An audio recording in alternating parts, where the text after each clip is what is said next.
Oh shit, whoops. Always when I start a coding stream, I forget to put the screen onto a different, to the just waiting one. God. Oh well. Doesn't really matter, does it? Oh, I just gotta make sure the stream's set up properly. Hang on. Normally I have 30 seconds to set up the stream and then I go to the thing, you know? Then I go to the screen. Yeah. Dumbass.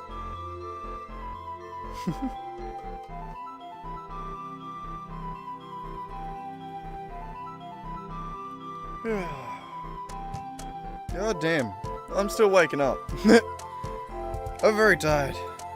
Alright, I'm just gonna... Yep, I think that's good. I think we're good. I'm pretty sure we're live. I'm pretty sure we're sorted. If not, we'll figure it out eventually. Alright, so. First things first, we have a tutorial we gotta finish following. That I started halfway through the week. So, if you can see right there, I started making a command prompt. Or, yeah, some way to be able to, like, trigger cheat codes and shit like that without actually having to do it all in the editor. So we got a little command thing down here. So far, it just debugs. Debug.log down the bottom here. But I got it working.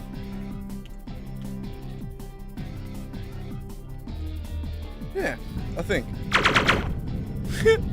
Probably not. But yeah, so that's what it does so far. A bit of a pain in the ass getting the code to work, honestly. I don't know if it was difficult code. I don't think it was. I was just very tired. I was doing it just at the end of my work day. But yes, I have done a little bit of work on this since last week. Mostly just like updating the UI manager and sort of reformatting a few things. So now the UI manager is a very short script that just has a list of elements and a list of screens, and you can access the UI and make it do whatever you want, basically. But yes, that's good, that's good. Okay, I was doing a few other things too. But here is where we're up to. So right here is the confirm command button. And we just need to actually add support for different commands and shit. You know? Make sense? I'll keep that line there, but I don't actually want it. Alright, so, I do have the tutorial. Because my internet is shit, I just downloaded that shit. Where the fuck are you? There it is. Bam! Rosebud. That's gonna be the loudest shit. Oh, hang on. Probably would have an image of the video games and memories you associate them with. I don't think After you can all, hear that. cheat codes are one of the most epic. Hang on, I'll add a little thing so that you can hear it. Just cause I'm nice like that.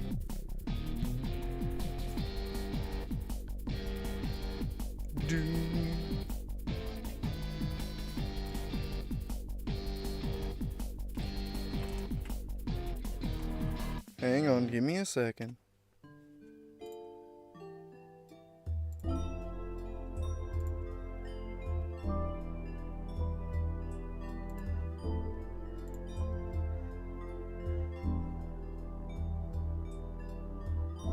Where'd that just get added to?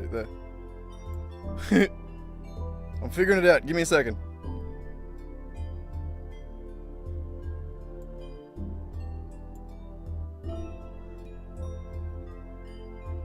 I think that's it, right? Appealing things about playing games on PC for me. Yay. I always loved that freedom to break the game and feel like you had total control to make Alright, we don't actually need to watch all of game it. console that we can use easily around.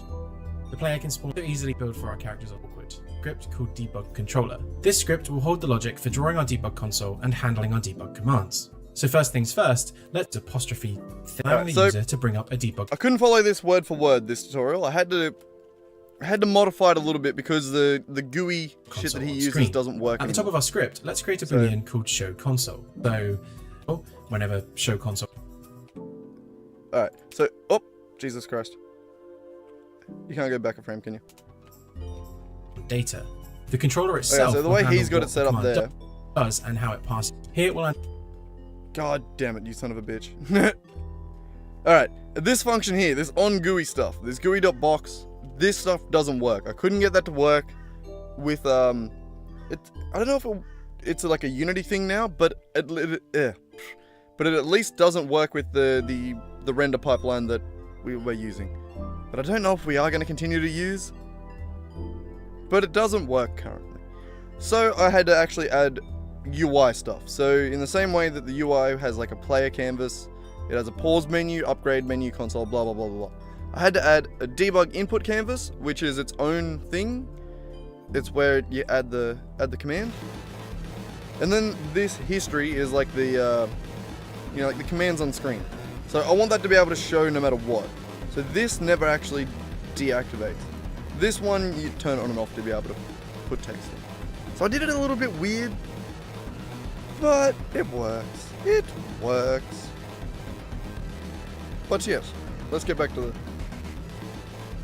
We need to figure out, or we need to start the tutorial. It's mostly agnostic and acts as a dummy to just hold command data. The controller itself will handle what the command does, and here passes some 3 data from the text input. There. To do this, let's create a new script called debug command. In here, let's create a new class called debug command base. Here we'll add 3 Alright, strings this that we will do be need. required by all of our debug commands. A command ID, which will be used to call the command, a command description, which will explain what the command does, and then a command format string that will tell the user how to actually format the command. Alright, that we need to write right now. So I'm just going to chuck that onto the other screen, quickly write that as a script. Also means that I can't see what you're doing. Scripts, I think we're going to go... I'm going to make a new folder.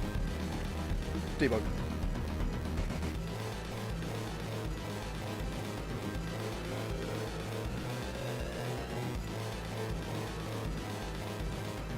Give it a second. Unity likes to compile a lot. Alright. Go away, go away, go away. Alright. Get rid of all those, and we'll create that script. What do you call it? Debug command.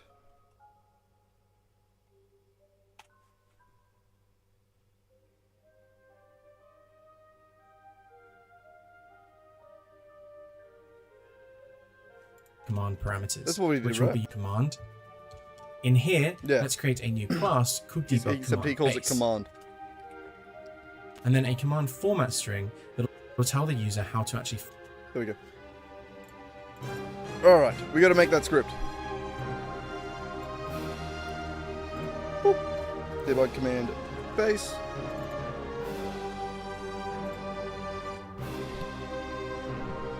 Alright, and we need 3 strings. Command ID.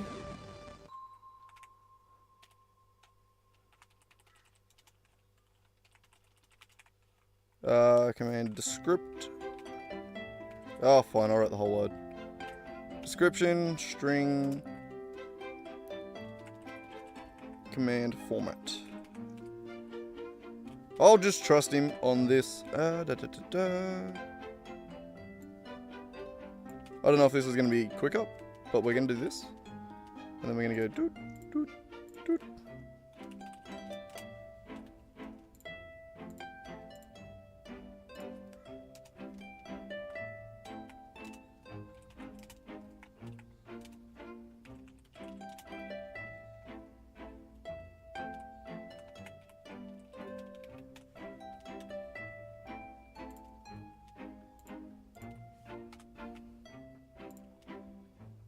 Yeah.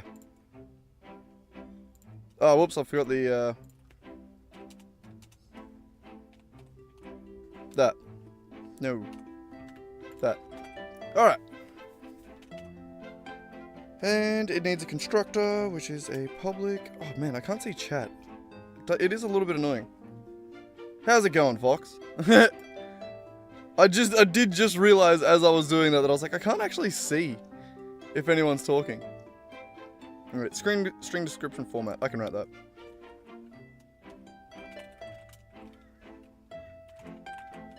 Too many things I need on screen. I need a 3rd screen for this coding shit.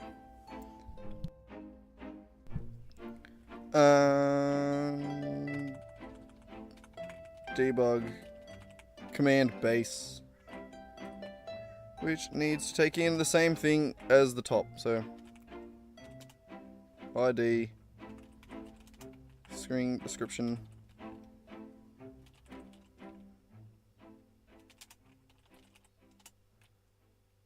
Wonder how long ago you messaged that and I just missed it. Sorry if I did. Format. Also. I meant to change those, I forgot. My bad. Okay, what am I missing?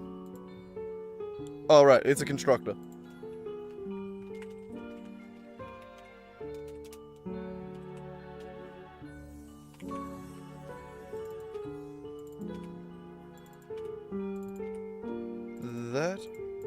That. Bam. Copy paste for the win. Alright, what are we up to next? What does he say? Where is he at? Format the command parameters. With that, it's time to set up our first debug command class, which will extend from this base class. The idea with these debug command classes is for them to be as generic as possible, so that we can use the class for multiple actions. That's another thing we want to try. Part of the class will create an action property called command, and in our constructor, we'll pass in our base parameters and also a command to invoke. We'll then create an invoke method. Okay, easy. I can do that.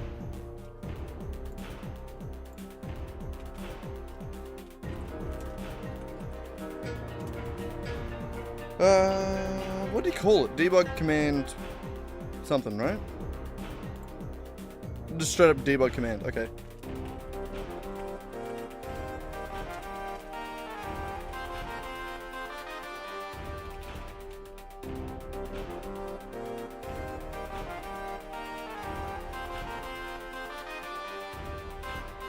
Right.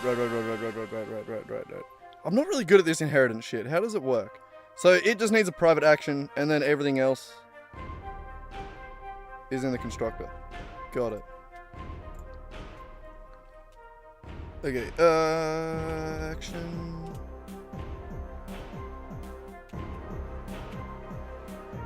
God, doubting. I hate it when I fucking... I hate it when I follow a tutorial, because I always feel like I have to follow it exactly. It's a real pain in the ass.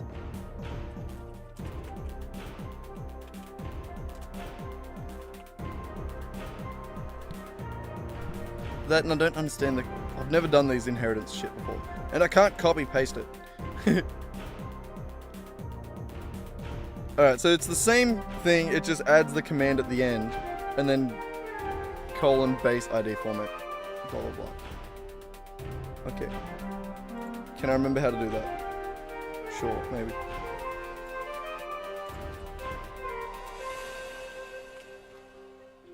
Command. Hey, no, I don't want to. Ah, fuck. It's an action.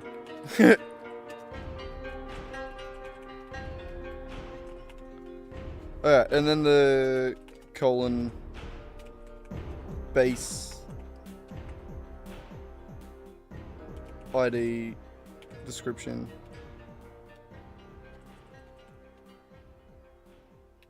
Oh, description, not description. And format. Okay, that works. And then... I don't know why you necessarily need this keyword, right? Is that not redundant? It is.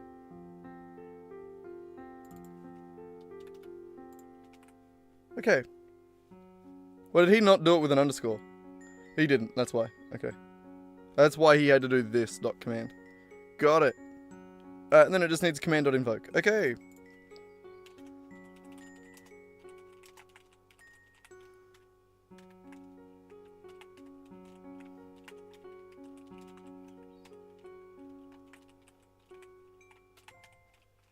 Alright, that's it. Yep. Method Got which it. can invoke the command. So now let's take a look at how we can use this to create a debug command in our controller that removes everyone on screen. In our controller script, let's create a new static debug command called kill all and a list of objects called command list. And then in the awake method, I'll assign the command and add it to the command list.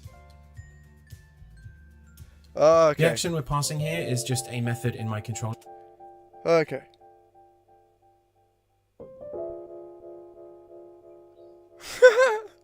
All good, bro. You have a good one. I'm just following tutorials right now, and then we can fuck around and actually start coding some of my own stuff. Following tutorials is so weird. Have fun, man. I'll catch you when you get back.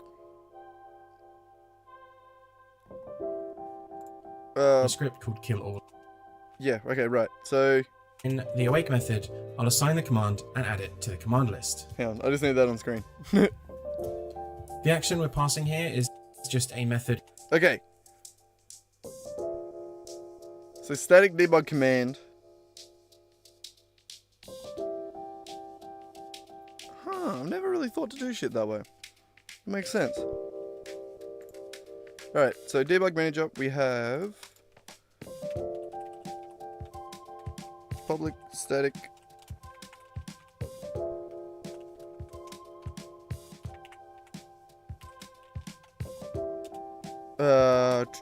what do I actually need it to do?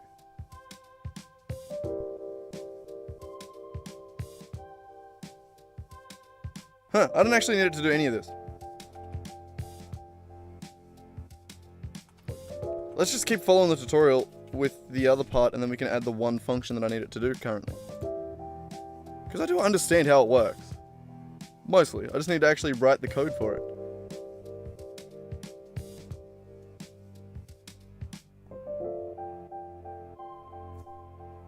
And then what's this In my here? controller script called kill all heroes. When a hero is created, their game object and add it to the command list. Adding it to the command The list. action we're That's passing the here part is just a method in my controller script called kill all heroes. When a hero is created, their game object is added to the list, so this method simply destroys any game object in that list when it's called. Okay. Right. And for old time's sake, let's also add a debug command called Rosebud that adds 1000 gold whenever it's called. And then let's add that to our command list too. So now we have two commands we can use, which means that we need to tell our controller to read the text input, and when it sees the command kill all or Rosebud, to invoke the right action from the list. I should probably do just a couple of dummy commands so that I have this code written, right? That wouldn't be the dumbest thing. So I'll do the same thing with a public static, god damn it, type.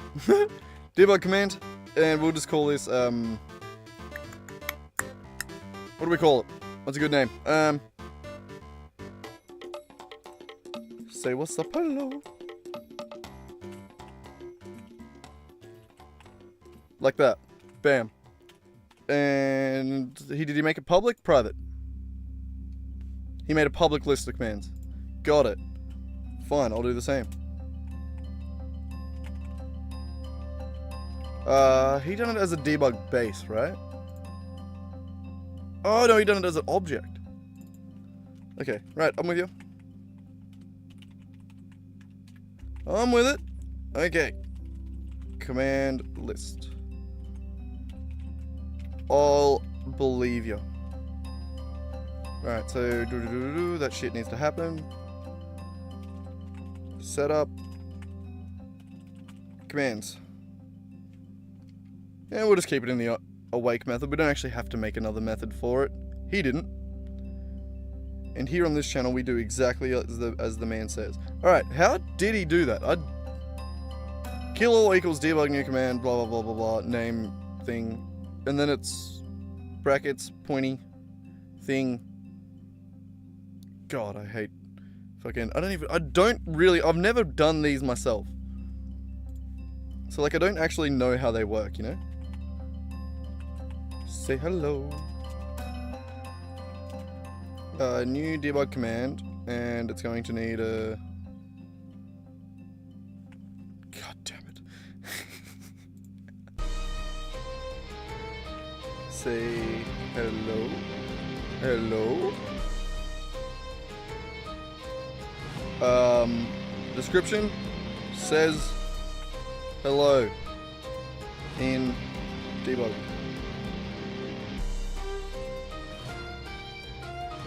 And then format is literally just the same, right? Because that's when you want to do like say hello dot like, and then do like value or something, so that people know that you can put an amount of times to say hello there or something, right? I don't know.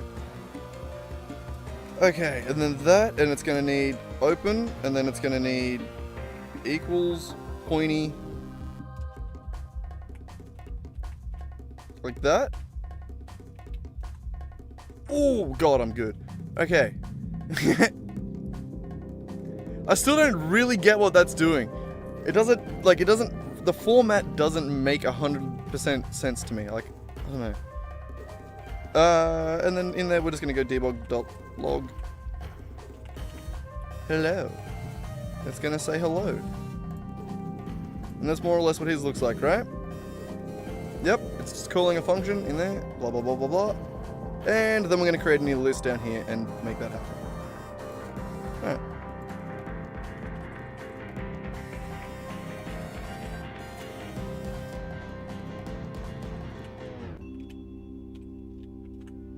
And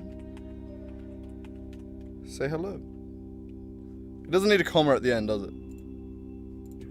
So now we have two commands we can use, which means that cool. we need to tell our controller to read the text input, and when it sees the command kill all or rosebud, to invoke the right action from the list. Let's create a method here called handleInput. I've also added an onReturn method to the input actions, so that when the return key is pressed and the console is showing, We've already kind it of can got actually this. trigger the handleInput method. We had to make our own. And then to handle our input, we need to actually pass the input string. So let's iterate over our command list and get the debug command base object from each entry. Then let's check to see if the input string contains the command ID. And if it does, we'll cast the command into a normal debug command and then invoke it. Essentially.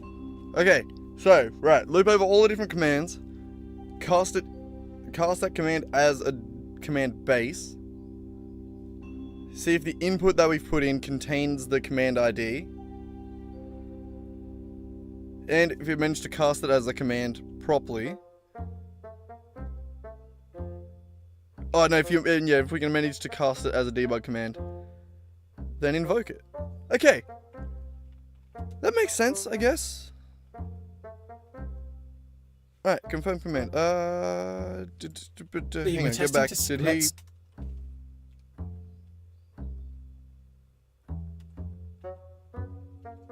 that we need to test. I've also added an onReturn method to the input actions, so that when the return key is pressed and that's the where he done console is the showing, input it can actually trigger the handleInput method. And then to handle our input, we need to actually pass the input. Okay. Okay. So this is our handle input. It's confirm command. We'll rename it. Handle input. We'll just keep it consistent so we know what he's talking about.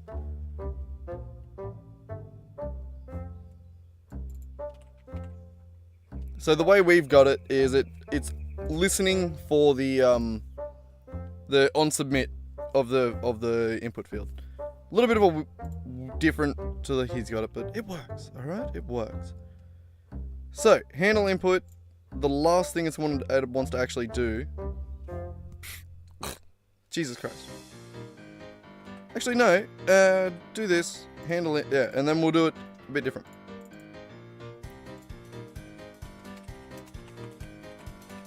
Handle input. Because of the way we've done it, we can do... Basically, his on enter is our confirm command. Because that's what happens when we press the enter key. So we can just do that. And then that resets the input. So we know that the input's good here. Nice. Alright, what are we doing again? That. And if yeah, no, that's just the... Okay, I can do that. So, loop over all of the commands.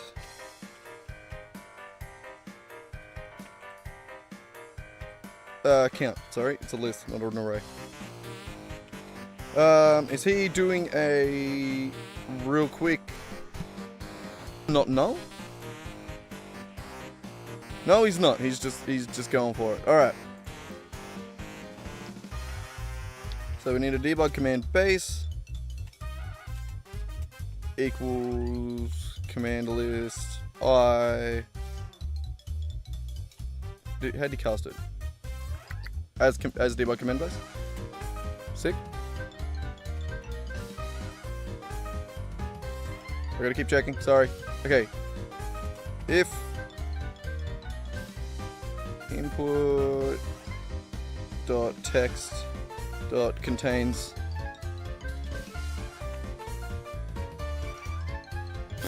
Jesus Christ.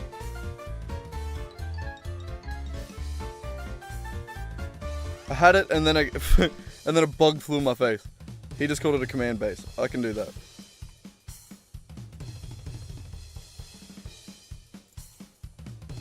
Dot command ID. Then make it to the next step, which is trying to cast it as its default command. I didn't even know you could do that, honestly. I had no idea you could try and downcast it like that. And it know whether or not it would work or not. It's crazy. Okay, so command list I as debug command doesn't equal null. Crazy.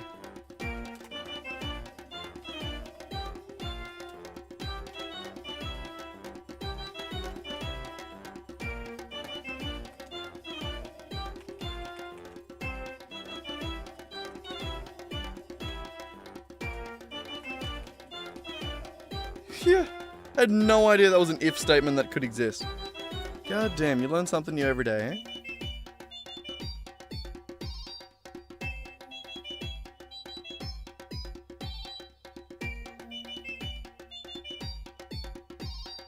Okay, so I think I get why he's casting it into a command base and only using that command base once.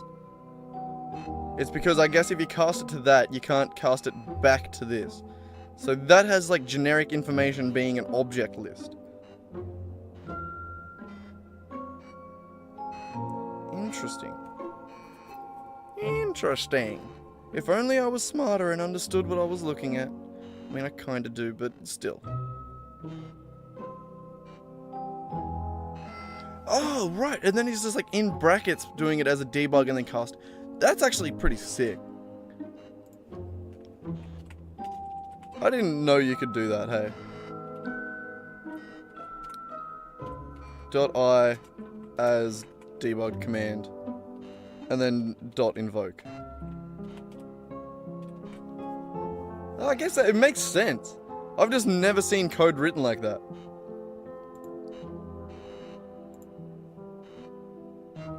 I'm not very good at the generic code. I mean, I get the principles, but I'm not really good at the implementation of it, you know? Alright, anyway. Back to its original form and then invoke it. Back in Unity, we should now be able to type the commands into our debug window and have our actions invoked. If I type in Rosebud, I gain some money, and if I type in the kill all command, all of the heroes. Okay, now let's see if this worked.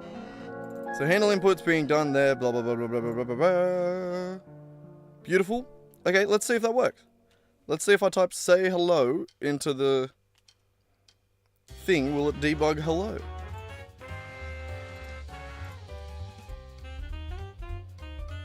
That would be nice.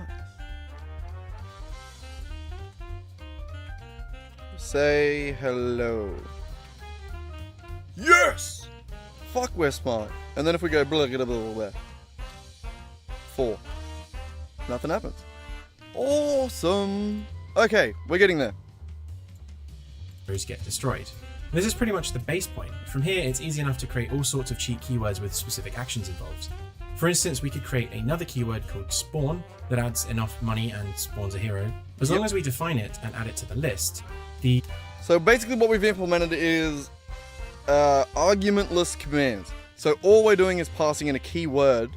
We're not say we're doing money and we wanted to add a specific amount and we will put that amount after that. We can't do that yet. That's the next step that we handle got. input method will automatically process it. Why did I say that? Just let him explain it. Shut the fuck up, Carl. Currently, our system is limited, however, because it requires a fixed keyword to perform a fixed function, but some actions might need to be a bit more specific.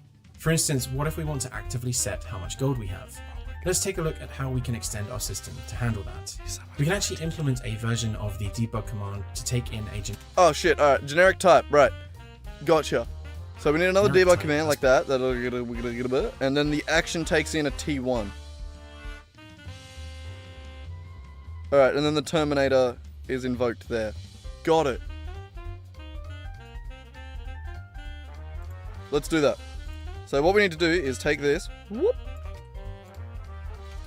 and make a sister. And then that needs T1. Right? Right? And then here's action and action both have a T1. And invoke.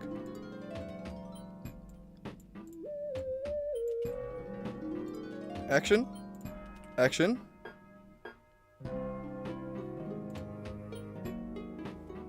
Command is all good. It doesn't need it there. And then invoke T1 value.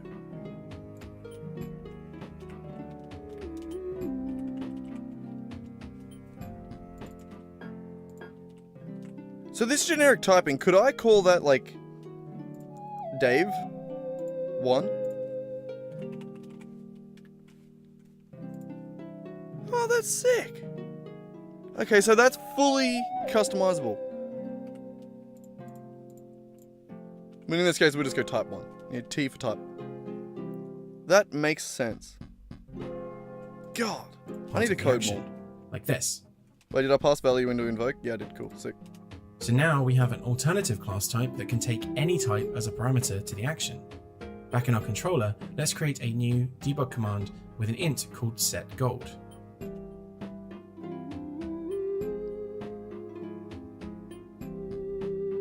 And define it like so. Okay. Okay.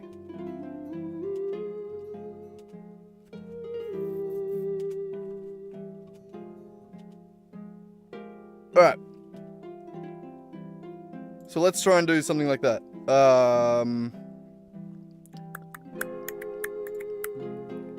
So where we set up the inputs here, we're just gonna copy this.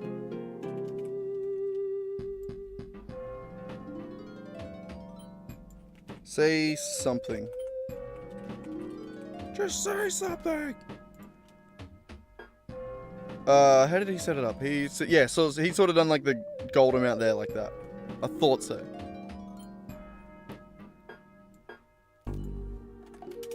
So we're gonna do say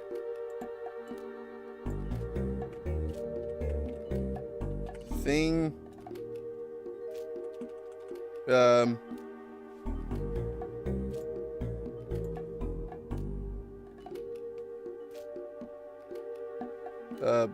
speech.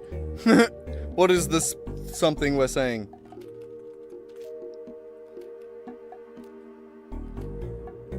What is the terminology for this?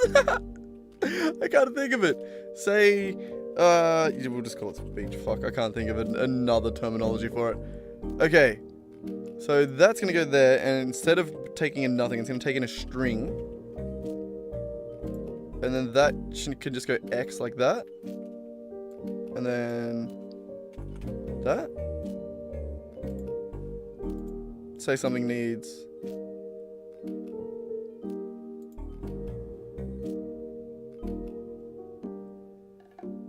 Ah.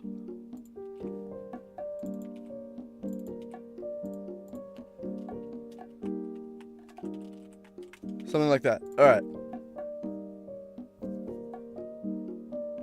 So now, if we type say anything into that, it should just debug it, right? Say what's up, hello. Ah, right, we need to add it to this.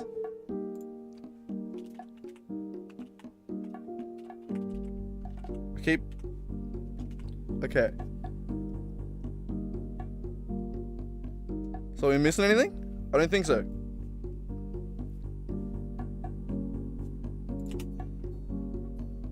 Okay. I think I saved it, right? Did I save it? Yeah, cool. Cool. Alright, so now we can do something like say, if I can spell, boobies.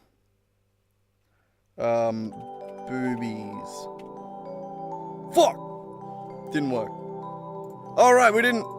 Final thing we need to do is set up our handle input method to be able to manage this type of command. I knew that. We can do that by creating a string array and splitting the array wherever there's a space. Alright, you got it, homie. I got this.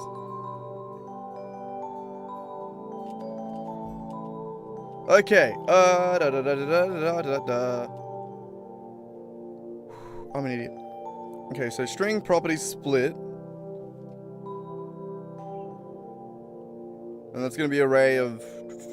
So in this case, it'll give us array element number 1 or 0 would be say, and then property number 1 or 2 would be hello or boobies in this case. And then we're going to pass string... Well, we don't actually have to do the pass because it's a string already. So... Yes, let's do that. So handle input, we need the string array, properties. Fuck, do I know how to spell or what? Yeah, no, I do. I'm great.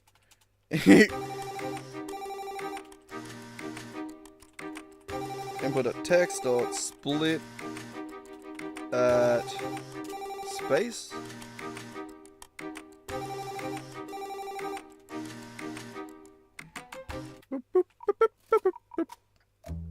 Sorry, I had to skip a song.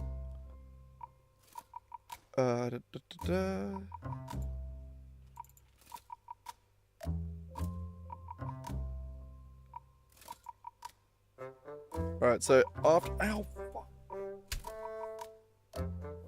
God damn mosquitoes, man. Ever since that flood, it's been fucked. Alright, else if command is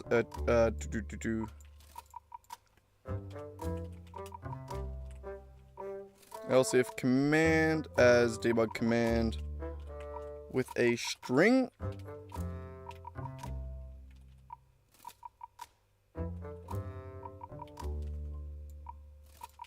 Then that and what was the keyword? Int pass properties I. Alright. And in our case, it's already a string, so we just need to go properties dot 1, not I. I believe.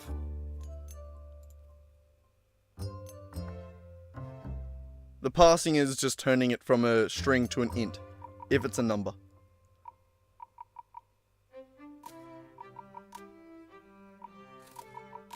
Yeah. Alright, I think that should work. So now we should be able to say boobies. Yay!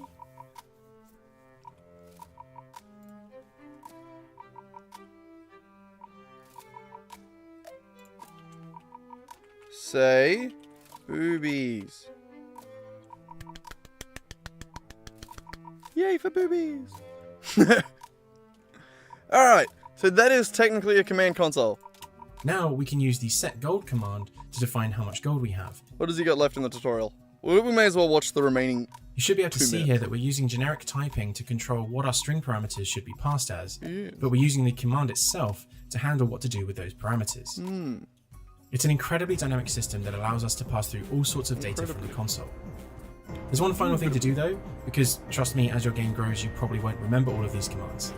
Let's add a help option to display a list of all the available commands. We'll create a new ball at the top of our controller here called show help. That's a good idea, actually. We should probably do this. Then let's add a command for it. This will simply set show help to true when called. Oh, wait. Next, in our GUI method, Oh, fuck. let's check to see if show help is true, and then draw a box to print our help messages. Okay, we can't just do it as easily as he's doing it, because GUI.box doesn't just work. Okay, that's good. Now we need to actually print the messages. In our script, let's use a scroll view to fit and print each message. Actually, it might. Hang on, shut up. I'm trying to think.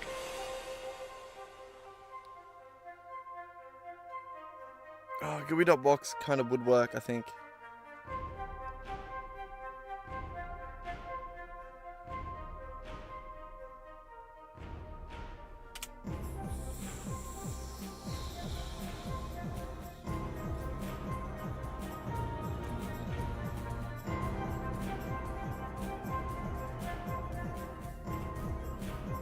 So now, whenever we use the help command, all of our available commands are printed in our window alongside the description. I don't know if that'd work for us.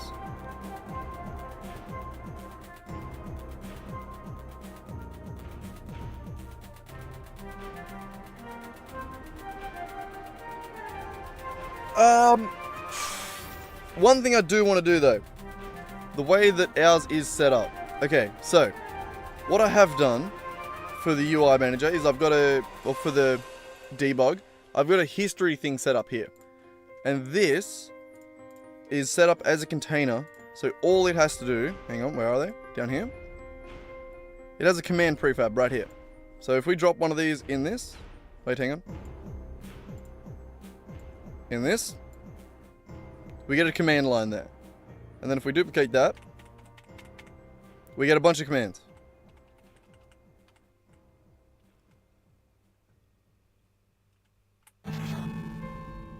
Hang on, there's gonna be a setting here for overflow, right?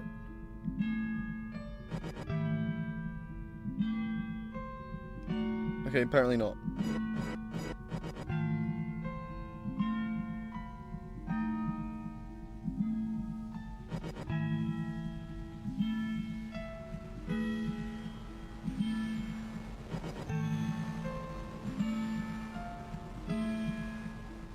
I'm just realizing this should be a scroll area. Fuck! Okay, fine. Let's try and figure out how to set up a scroll area for these.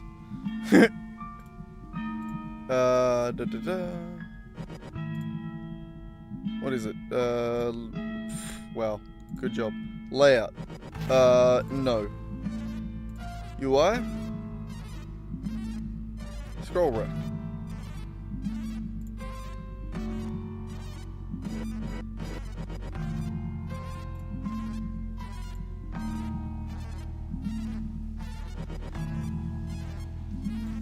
Hang on, I need to add this in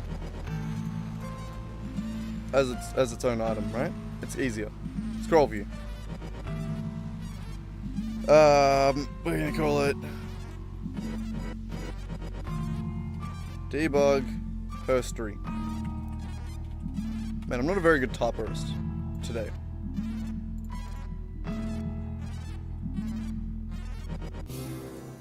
Okay, we're gonna get rid of the horizontal. We definitely don't need to scroll horizontal. Actually, can I just, what are the options? What do we got here?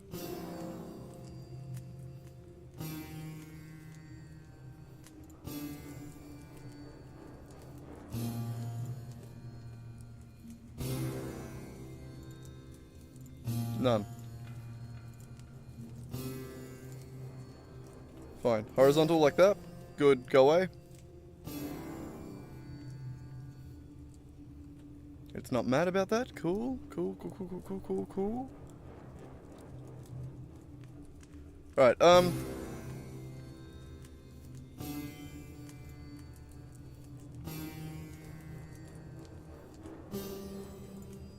Copy its rect and paste it. Bam. Get rid of the debug lines. Content. Right here. So if I was to take the command prefab right there. Wait, hang on. What's the deal with... Okay, yep, follows the screen. Yeah, so if I put a command prefab in there.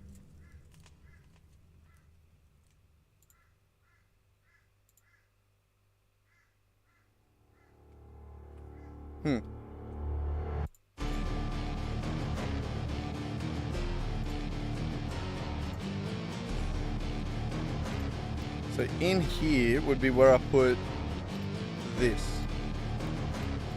Correct?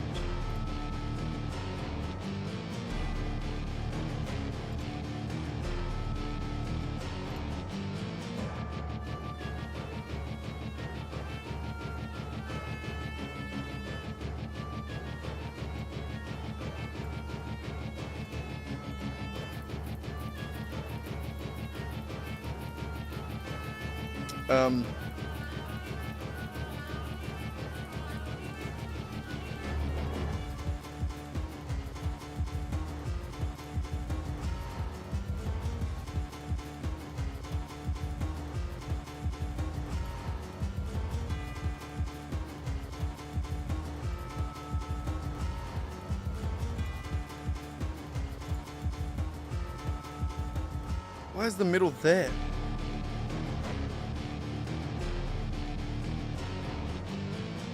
Oh, it starts at the bottom.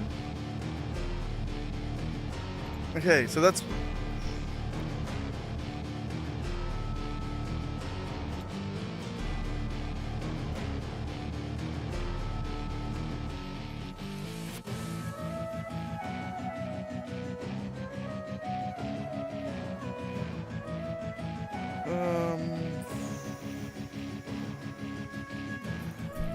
You know, that's the...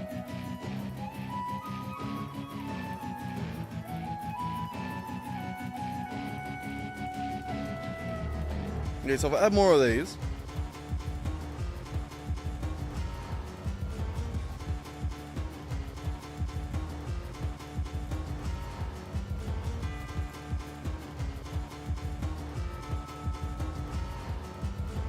Huh.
Fuck. How do I make the...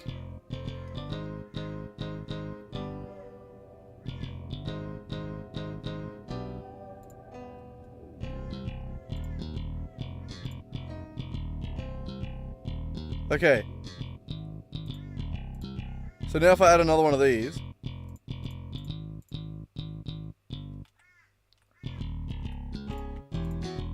Okay. So you...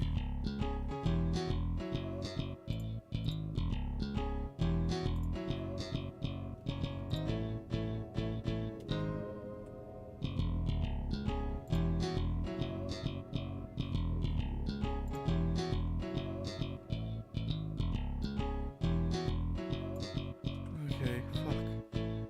Why did I don't get this.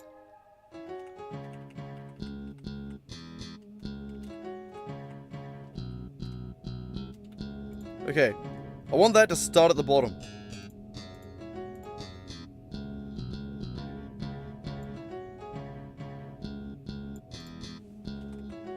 There, right? Okay, then if I add a new one, it pushes that one up. And then pushes, pushes, pushes, pushes. Oh, we got it!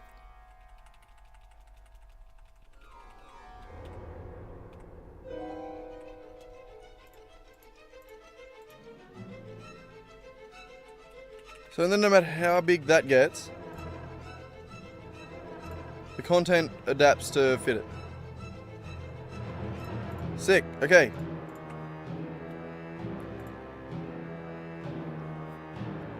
Okay.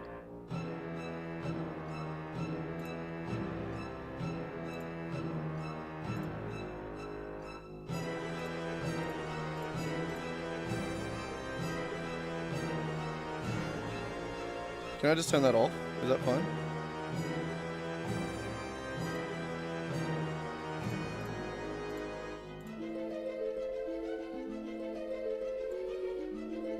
Oh, I'm zoomed in. Why was I zoomed in?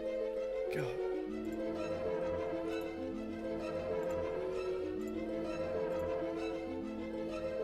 Okay.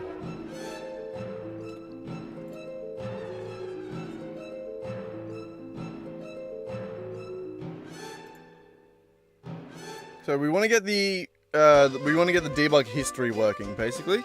So we want to make it so every time we put in a command or every time we type something into here, it adds it as a command up here in the history. So let's try and do that. So the debug manager, that's all shit there. Public list of objects, that doesn't actually have something, does it? No, debug manager, cool, okay. Okay,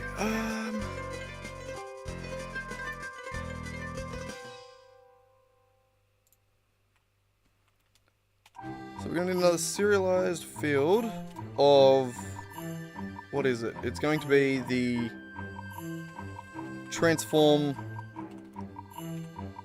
of the debug history. Debug history container. So anything that we want to add to the debug history, we have to add it to here. So I'm going to also make another little helper function down here, which is going to be void add to debug history. God damn it, spell.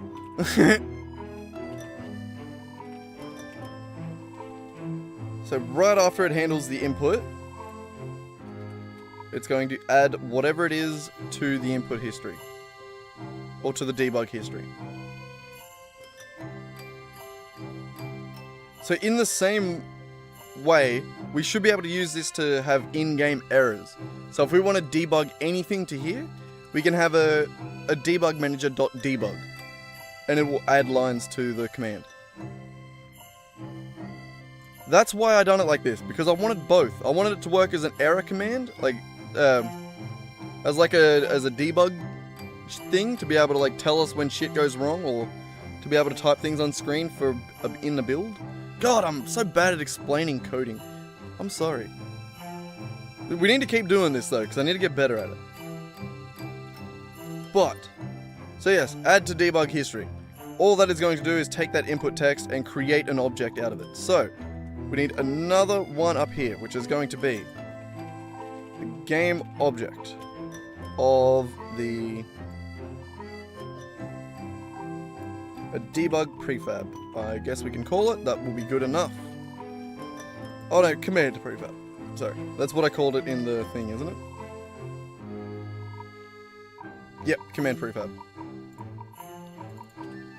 So, what this is going to do when it adds it to the debug history, we're going to say instantiate a, what's it called? I literally just made it. Command prefab, and it is going to parent it under the debug history container. Beautiful. So that's just going to add it straight to it. We need access to this though. So,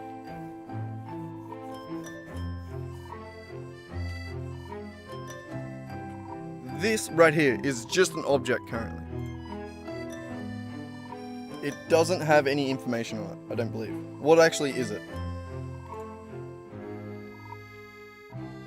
It's an image, it is, hang on, we'll open the prefab.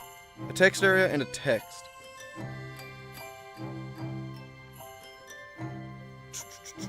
So, should I create a little helper script that sits on this, that just has that all it does is have a function to change this? Yeah, fuck it, why not?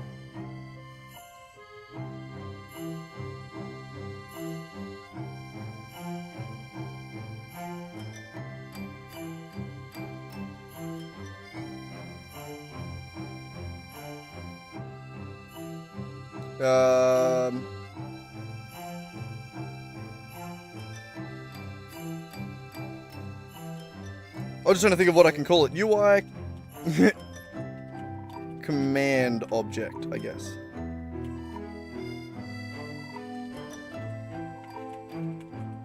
Yeah.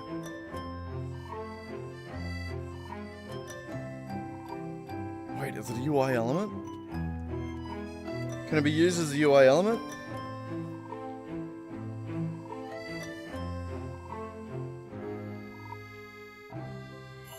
Oh, fuck. We may be able to fold this into existing...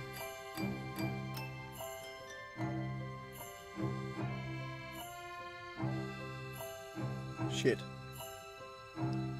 Is that worth doing? How would I do that? So, if I was to add a UI element to this, it would be a UI text element where it has the ability to modify the value of the text.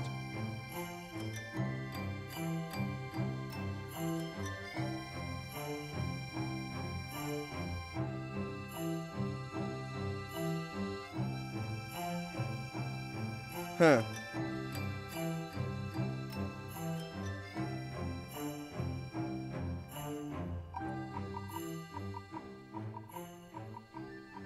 If we would do it this way, we would also give it the ability to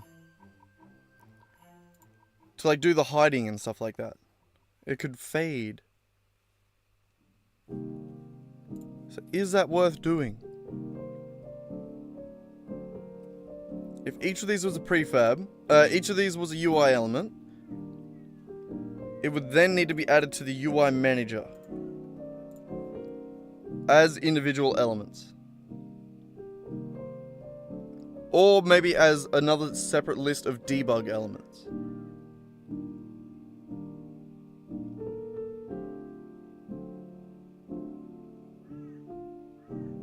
Yeah, that could work.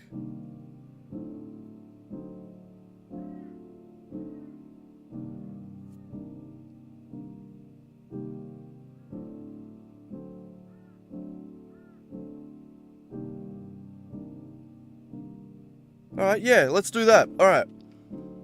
Let's try and make that work. So, a command prefab right here. You are going to have a... Where were you? UI? A UI text element.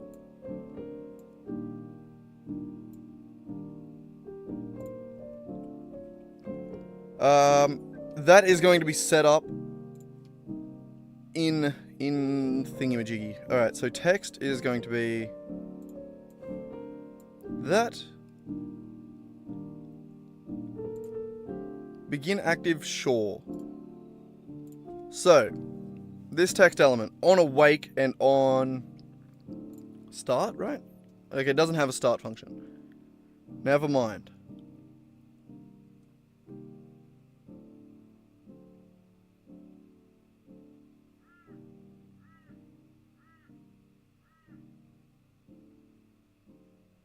So I think I am going to add it to the UI manager as a series of elements.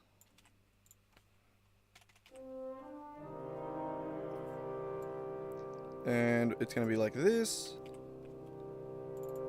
So we're going to do debug elements and exactly that again here. So that there. This populate element dictionary shit, we don't need to actually add a dictionary for it. So somewhere in here, it's doing the show elements raw. So that's where it's doing its initialization.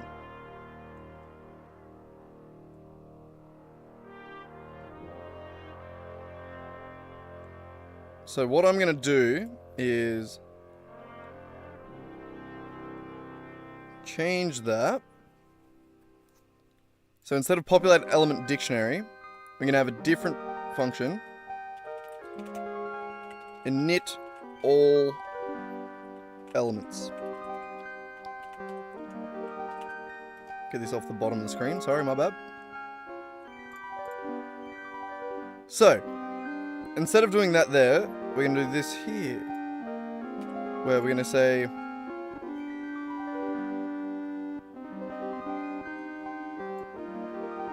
take that. There, bam. Elements equals null. This is all the elements. We don't give a shit about that.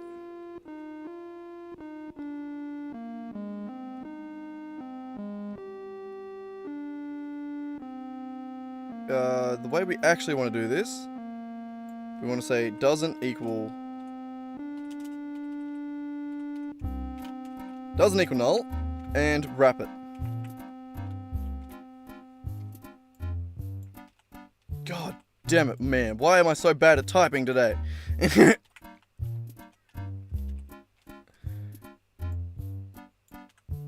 I'm going insane. God damn it. Alright. So instead of going through the element and adding it to the dictionary, we're just going to show it or not. So if elements doesn't equal null, then do that. If debug elements doesn't equal null, then do it for debug elements as well. God. Why did I make that so much harder than it needed to be? Alright, so and then init all elements. This is just going to happen there. So right after it populates the element dictionary, screen dictionary, it's going to initiate all the elements. So that way, debug elements have a start. I don't know if that was even necessary. Probably not. Who gives a shit? Okay.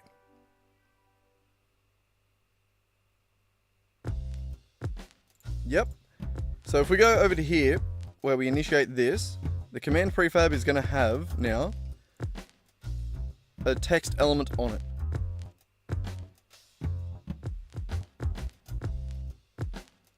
So we need to get that. What was it? UI text element equals instantiate common prefab, blah blah blah blah blah blah, dot get component UI text element. Bam. So then we're just gonna say element dot tag, I think we'll call it. God damn it, I need the thing.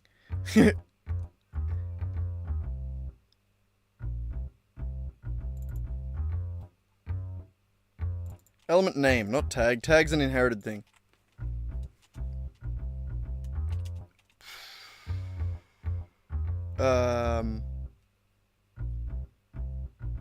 We're just gonna call it command. I don't think it really needs a name, but I'm gonna give it one, and it's gonna be based on just how many commands are already existing.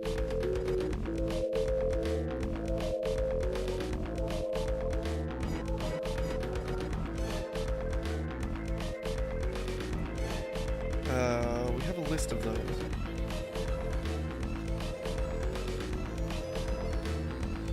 Oh no, we don't. Oh shit.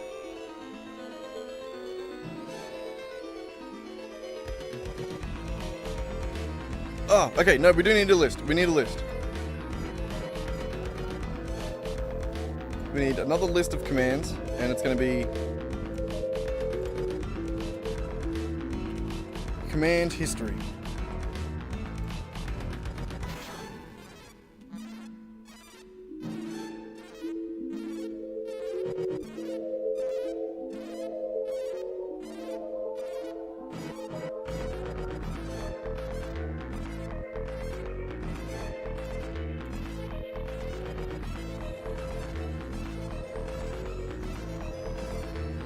It's going to be a list of strings, sorry.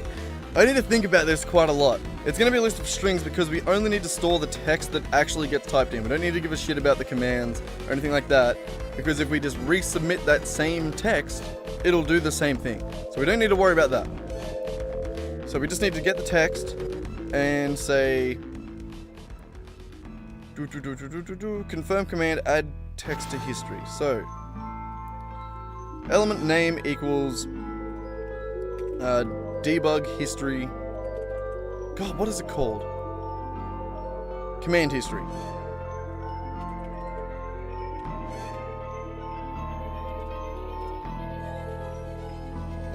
Dot length. count. God. Always get it wrong, don't I? Never get the right one. Okay.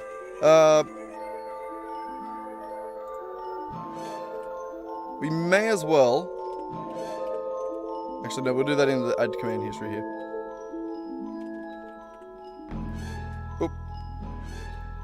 We'll just say if command history is empty.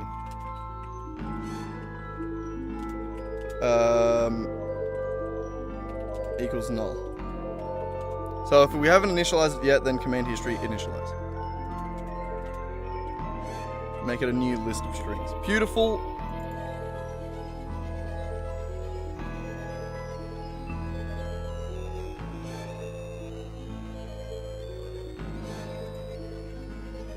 You know what? We're going to make this even tidier. So element... Fuck, didn't know you could do that. So if the element name is command, we're going to just start as command, and then we're going to say if command history dot count is more than 0, then we'll add an addendum. So the first element is going to be called the first... Fuck! I hate the naming conventions of this. So the first element name is going to be called command. And then if there's more than 1 in the history, or more than 0, it's just going to add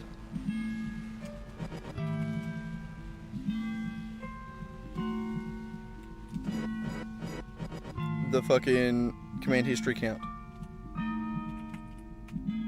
God, my brain not working. Okay, so that should add that should give it a name. The element also needs to be set. So we just need to go element dot modify value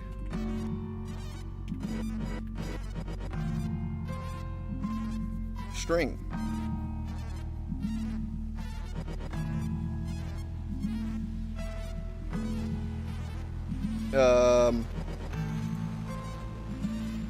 So before, yeah, no, so we just need that.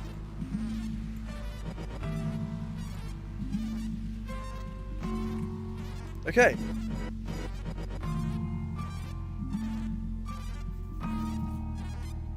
So that works, I believe.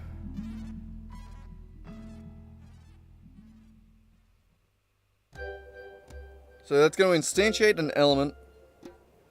We'll instantiate a command prefab. We're going to take the element off it. We're going to name it. And then we're going to set the value to whatever the hell that command was. I don't really think I need the name part of it, but we're going to do it anyway, just because it's nice. I believe that should work.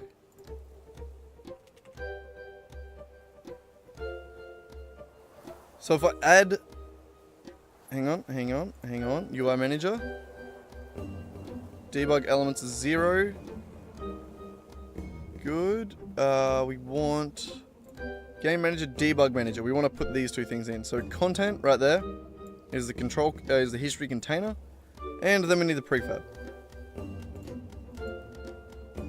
right there. So that should work.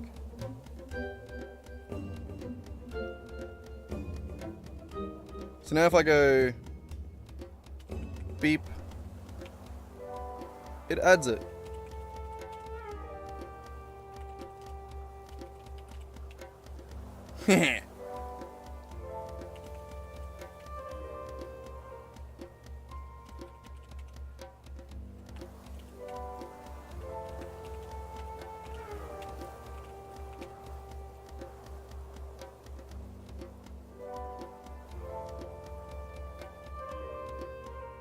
God damn.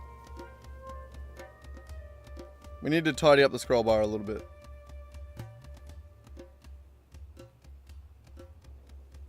And make it the text a little bit more visible. Let's try all of those things.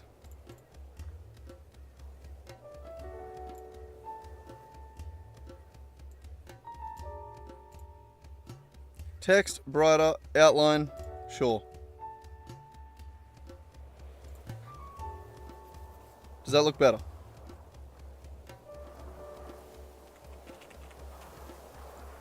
Nice. Alright, I should probably do that for the input thing as well.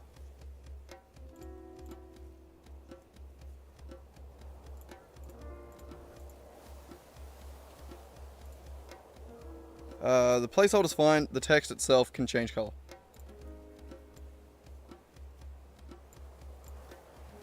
Oh man, I wish I... Hang on.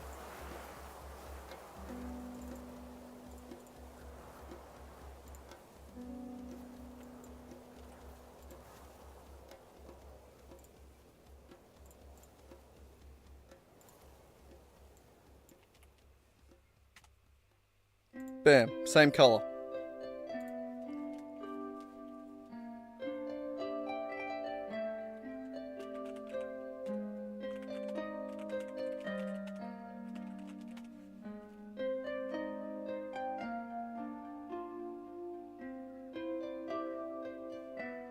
Okay, we need to chill the fuck out on the scroll area.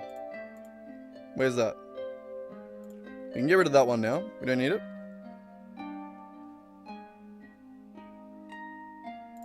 Scroll sensitivity, take it down to 0.1.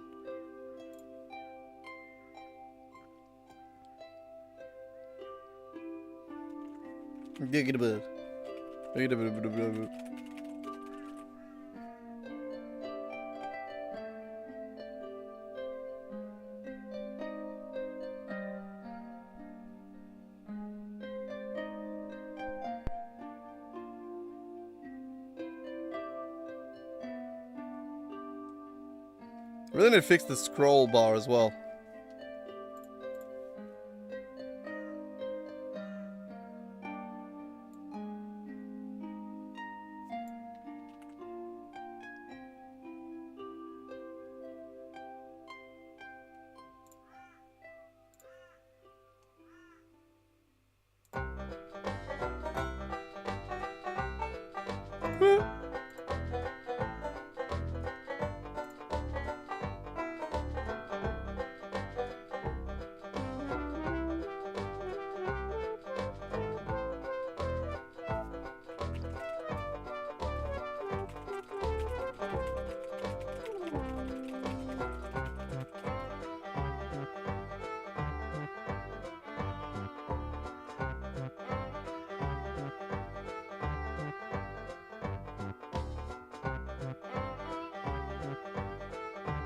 It's because I've made the list go backwards from the bottom.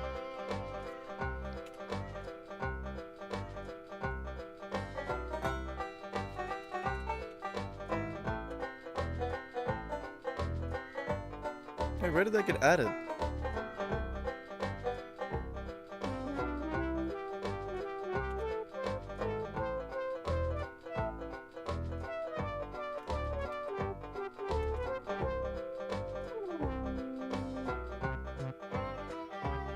Okay,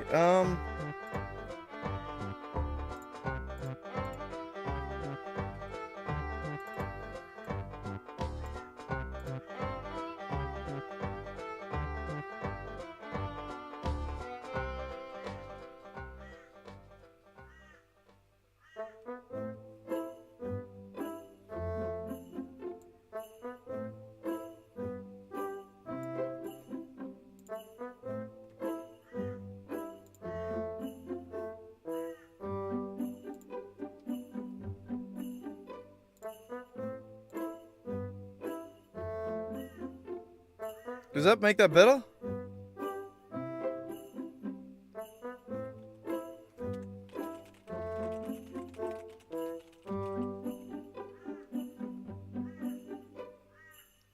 Oh, almost. That's it. I see it now.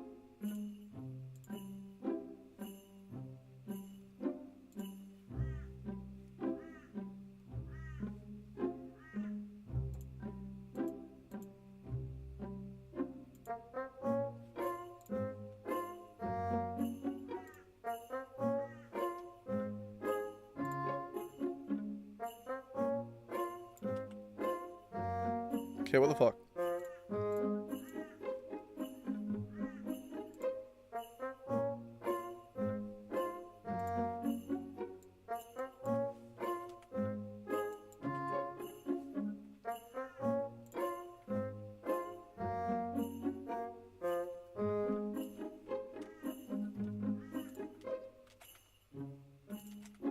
Okay, there we go. Is that it now? I think I got it. God. Scroll sections scroll sections are weird. Okay, we got it.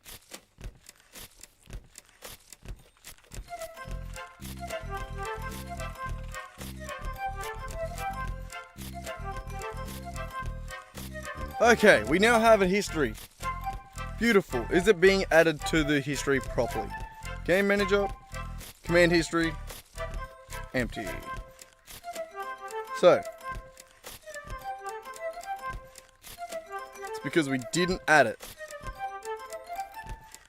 So we're going to say command history dot add input dot text.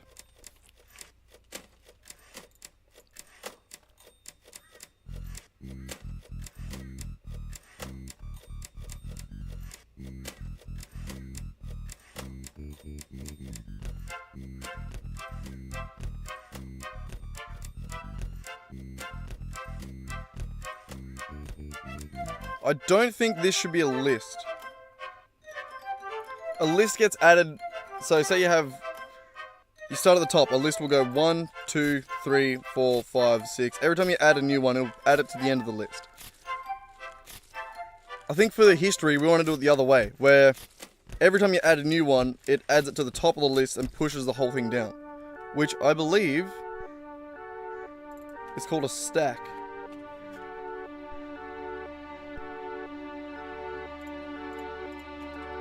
I don't know if that still works the same though. So we'll make that a stack. We'll keep it a stack. And what's the dot?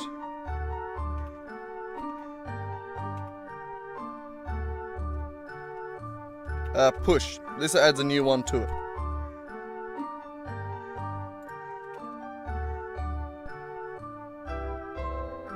So are we going to see this in the thing? Stacks aren't serializable, are they? That's a negatory, good buddy. Alright. Well, we're just going to have to hope that I've done that right. So, we need a way to access this history now. So every time I press up on the keypad, it will then look back through the history and then make it work, you know? You know? How do we do that? I'm not 100% sure. I do really need to pee though, so I'll be back in 5 seconds.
Alrighty, I'm back. Alright, so I do have an idea of what to do here. So the only thing that I'm unsure about is how to detect the up arrow. Like the up and down keys. So, I'm thinking we do it in the same way we do this.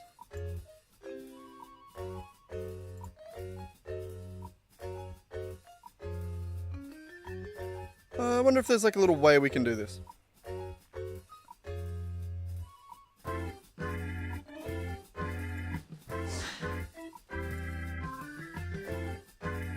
We can get rid of that. Alright, what are we gonna call it? What are we sort of looking up? Fucking hell, my brain's pretty fried today.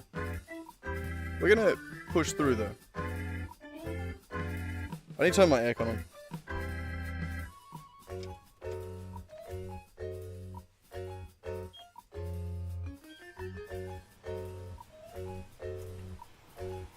Okay, that should be better. That should be better.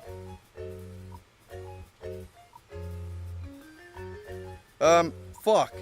I fully just lost everything my brain was thinking about. Hey. What do we want to check? Ah! Unity. Event up. Event system up arrows.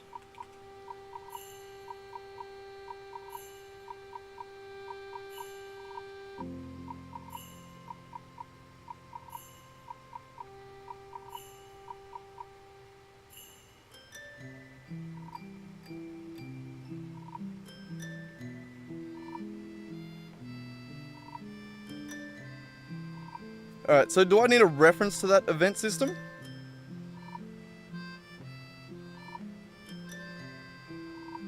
Fine, I'll watch the how to use a... God, that's so long ago.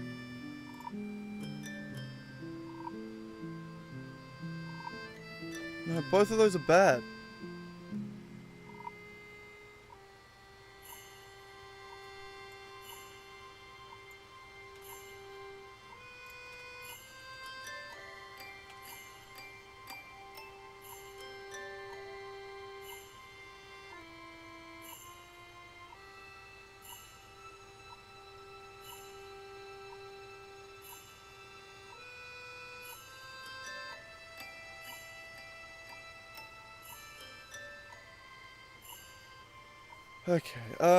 Okay, my question is, so, we have an event system right here that holds all the UI. The navigate right here, move. That is what we want. My only question is, how do I access this?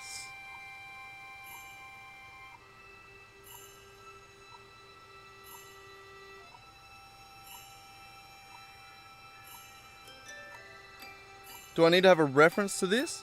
Is it a static thing that I can access anywhere? Because there's only one event system in play at any given time. What's the proper way to access it is my curiosity. Is what I don't know. And I don't really know what to search.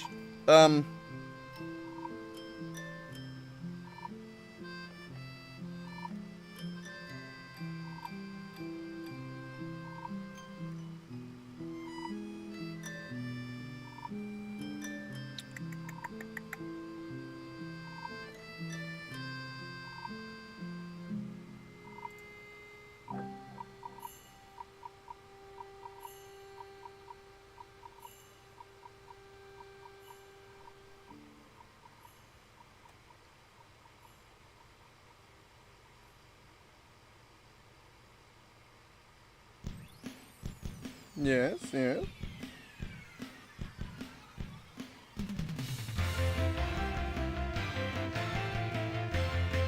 Okay, so I set up Unity's new input system using the defaults and everything's working fine. Play movement UI. Okay. I'm now trying to make use of these features, trying to understand the setup. Just changing it between action maps. Let's see how my UI works. I know the brackets will move. Your eyes open. Okay.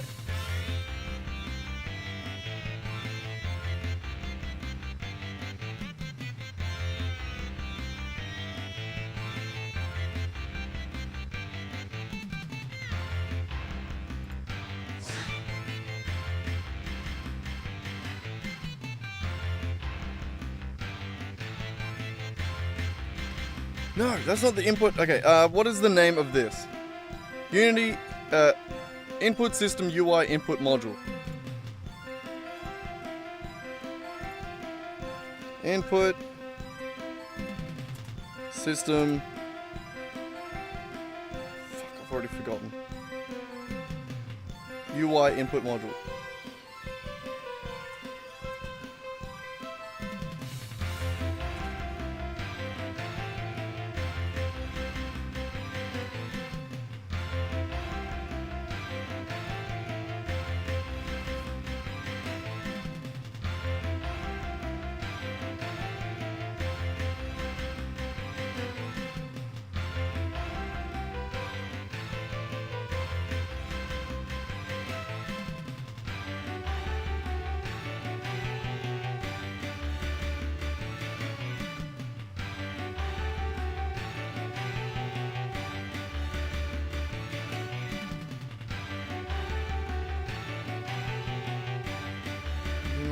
The input system is installed. Unity shows the button in the inspector.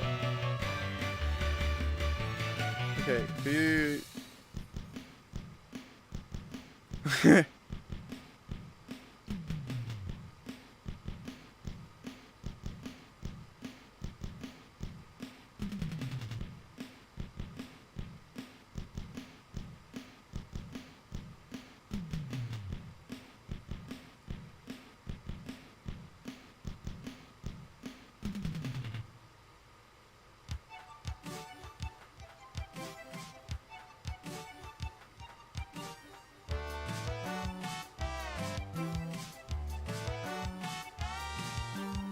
Oh man.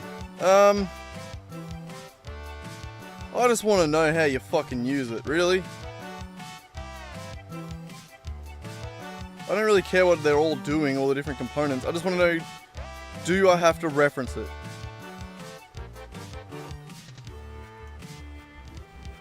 And how do I reference it? Let's go, Sam Yam. You got me, don't you? When YouTube eventually loads. This is going to be exactly what we need, right? Right? I'm sorry my brain's so fucking fried today. Today I'm going to show you how to enable UI for use with the new input system. So first, make sure you have the new input system installed. So go to Window, Package Manager, then under Package Manager, go to Unity Registry and just scroll down until you see Input System and you'll want to install it. There will be a install button here and just click yes for the... Yeah, I just realized that I've had my audio wrong the entire time. My bad. Pop-up to restart the editor. Alright, so first we want to add a UI. So right click in the hierarchy and add a UI. And so I'll just be adding an event system right now. So an event system basically handles the input events. It listens for your input and then sends out the event to you. And so you'll see here that usually we have a standalone input module here. And we'll want to replace this with the new input system module because this uses the old input system. So just click this button here and basically you're done. You've enabled the new input system to be used with UI. I'm just going to go over a couple of other things. So you see here that we have a couple actions here and these are your events. So when you point, you do left click, middle click. These are the actions. You can double click that and it'll take you to the action asset corresponding to those controls. Then if you go to the UI action map, you can see all of your actions here. So let's say click. In the drop down button, it corresponds to left button, tip for the pen, touch for touchscreen, and trigger for XR controller. If you want to change these, you can easily automatically assign the actions to their corresponding controls depending on the name. So if you name it click, it'll try to match that with the left click. If you name it scroll wheel, it'll match that with the scroll wheel. And so just to test it out, you can right click and add a UI here. So we can add in a button and let's just name it button. So I've just centered this button here and I'm going to put the pressed color to red so we can see it. Now when we press play, you'll see that I can press on it normally. I also want to make it known that there's 3 types of inputs. Left click, a menu, basically navigation here. So move, repeat, delay between the wait and these are best for maybe if you're making a mobile game and you use this as if a control UI. So I'm just going for the source image. For this on screen, let's add that stick and move around and it's okay,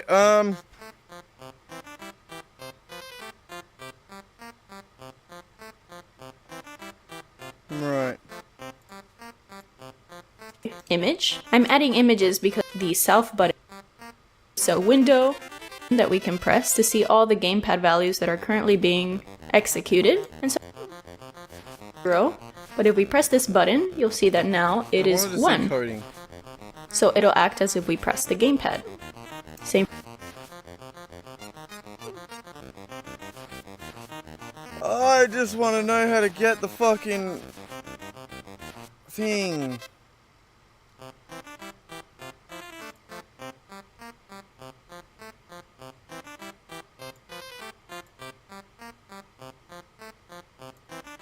I don't know. Do I need a whole other script that, like in the same way that we have the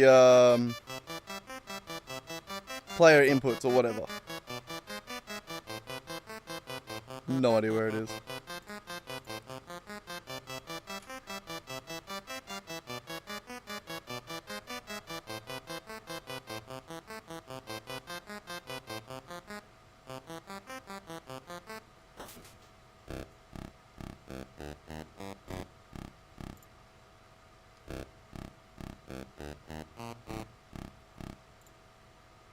So do I have to make this?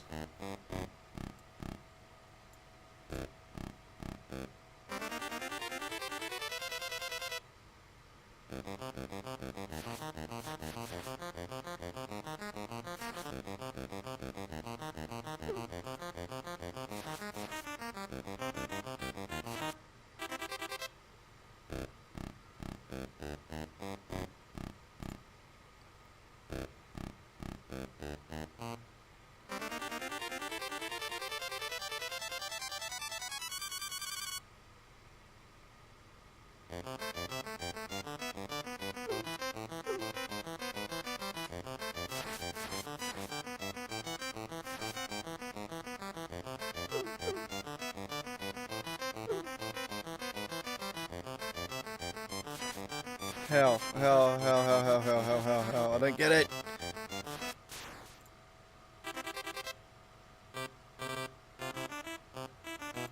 So if I say Unity input system there, and then have a public void on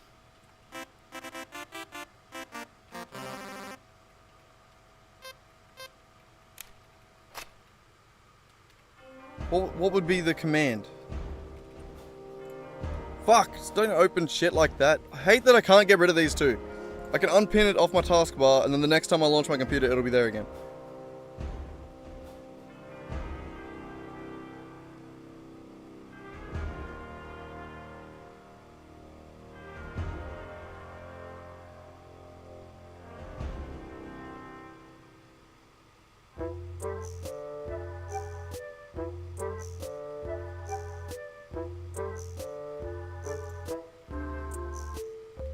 How do you fucking access these?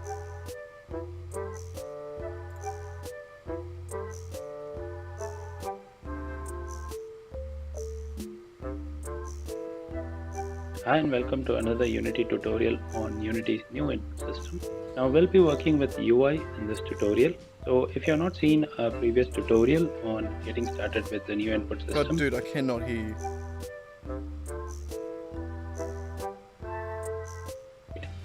So creating a virtual controller is very simple using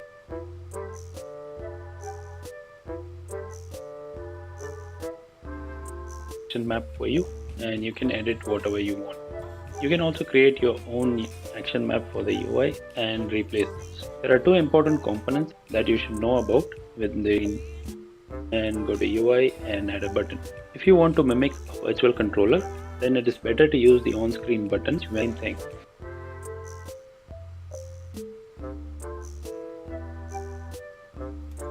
So for that, let's add another UI image. The reason I'm not adding a button is because I'll be using the on-screen button component. So I'm just going to rename this to button, and the image which you're now calling as button, you will get two options, on-screen button and on-screen stick. So let's select on-screen button, and once you select the on-screen button on your gamepad or keyboard button, now there is an image here which acts as the button. and there's another image which is the site is now linked to the spacebar key, and in our player Is there a component that I need to add to something?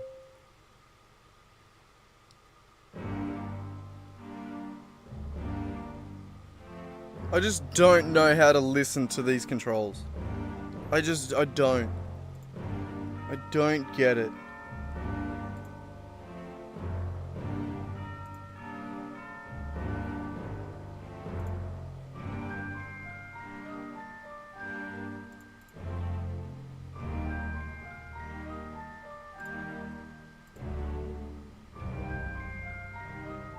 Where even is the UI controls?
Why?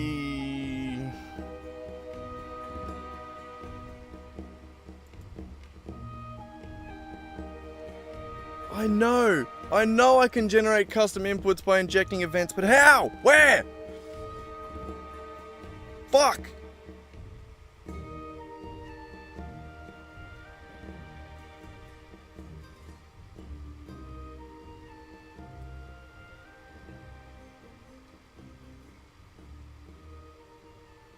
It's just not. It's just not. It's not the right information.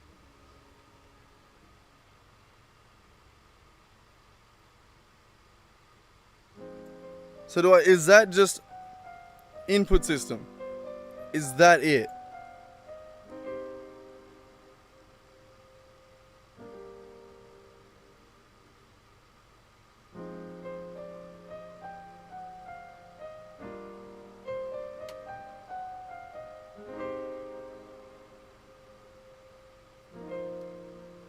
Oh my god, I think this is it.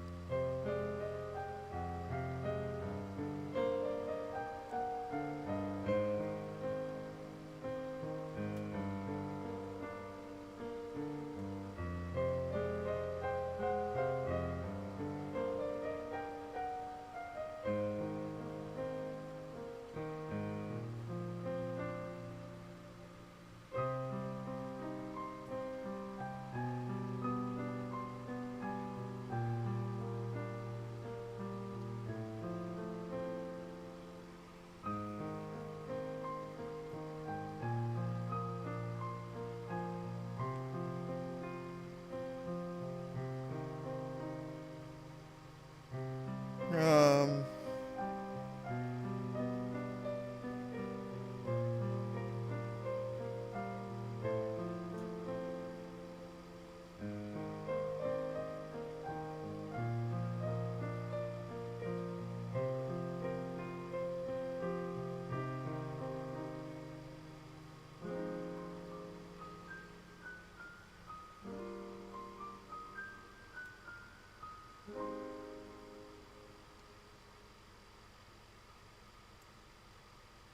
What does this give me?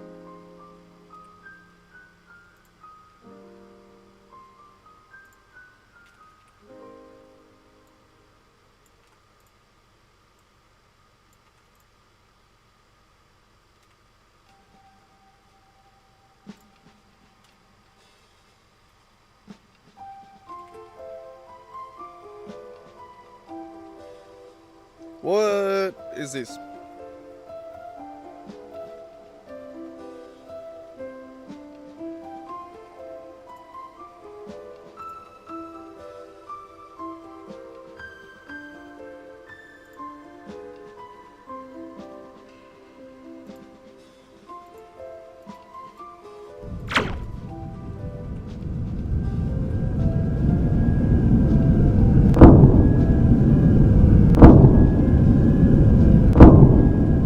That's so generic. So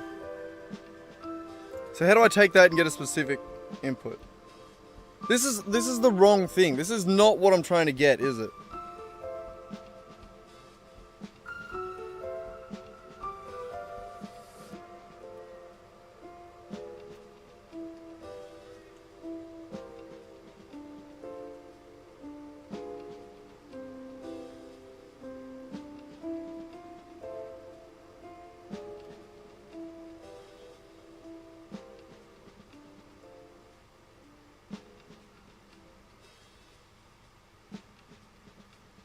I mean, that's actually...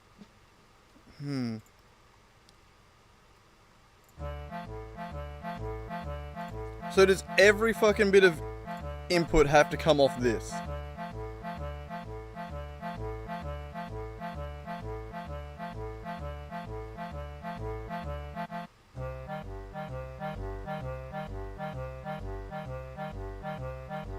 Also, let's...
Now I've just fucked all that, haven't I?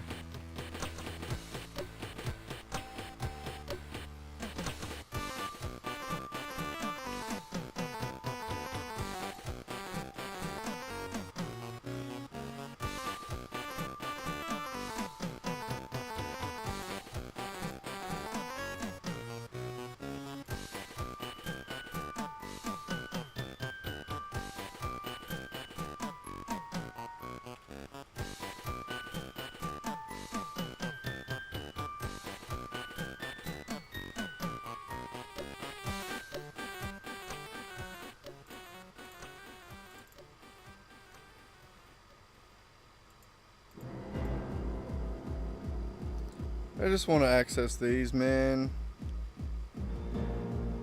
I don't get it. I don't fucking understand.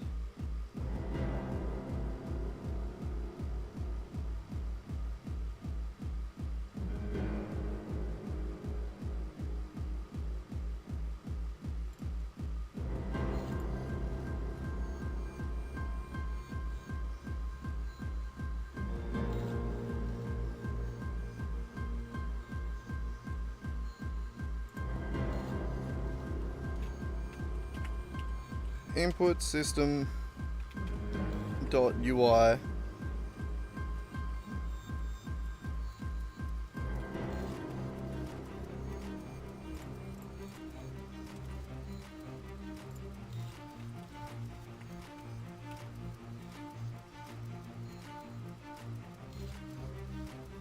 Now, what does that do? Input system.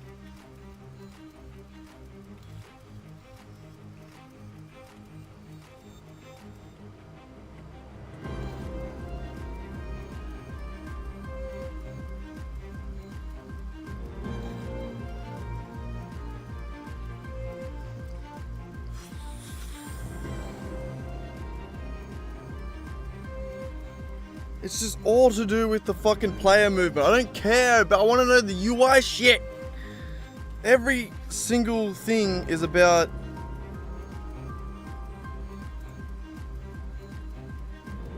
What is the fucking...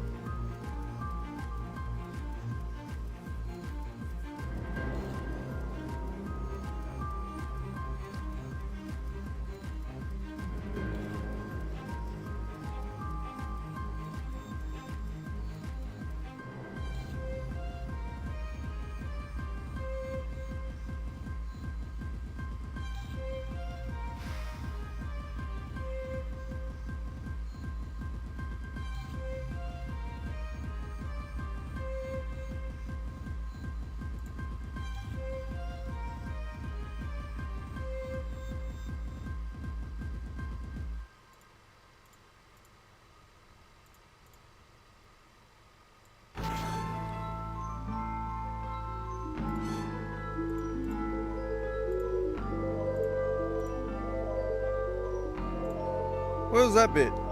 Generate C# class. In input actions asset window, click generate C# class.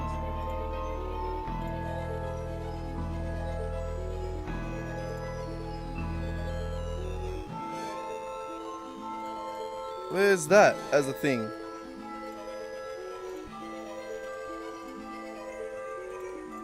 It's not a thing.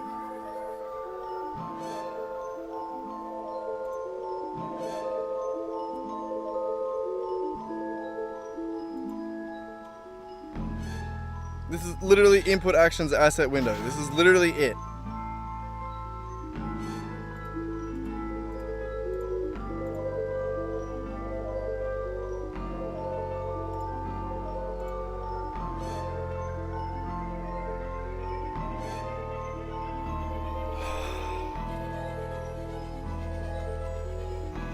Why is just getting the message from the up arrow so hard? Why is this so fucking difficult?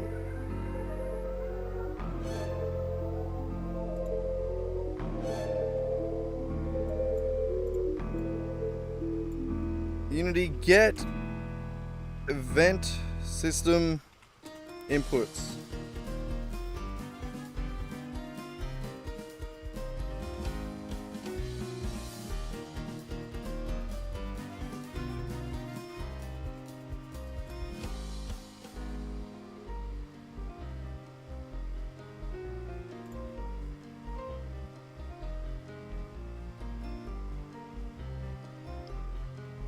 already been fucking bound. It's already...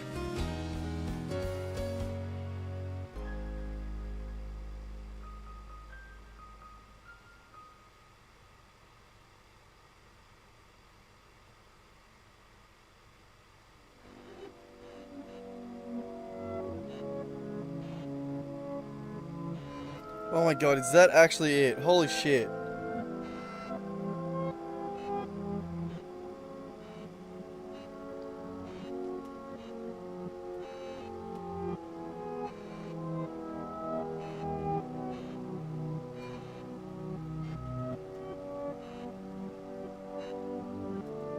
I hate the fact that the answer was AI, honestly. That pisses me off as well.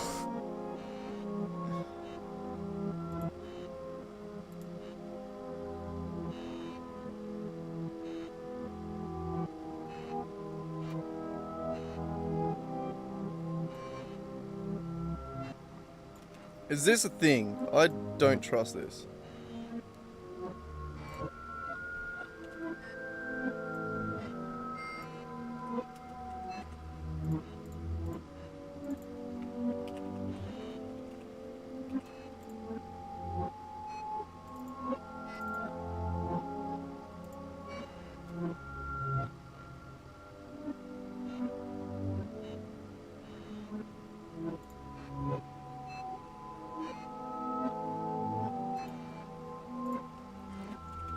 No shot that's it, right? No shot that that's it.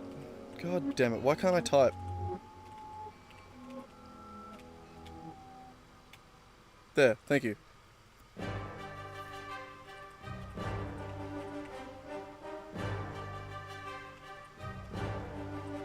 God, why are you covering up the name? Fuck.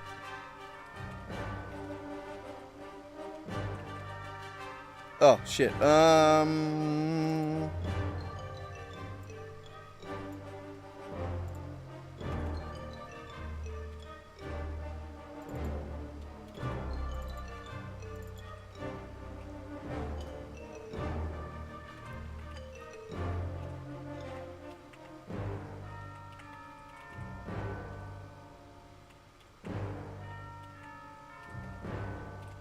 Please work. I have not much faith in this.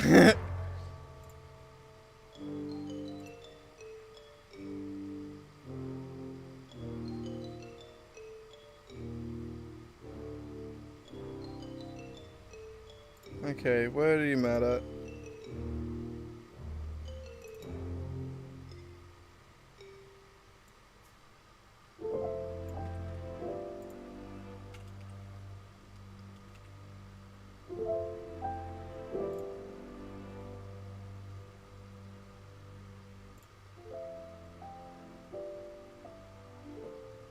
Okay.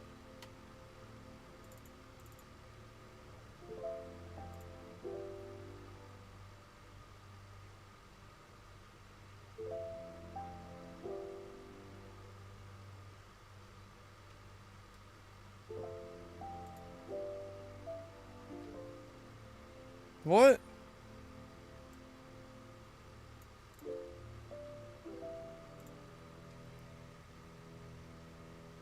Must be instantiated using scriptable object create instance.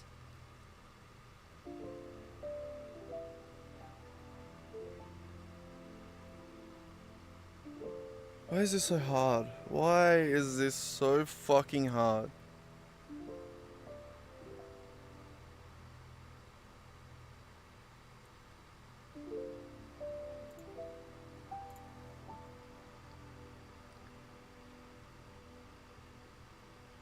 Yeah, it's...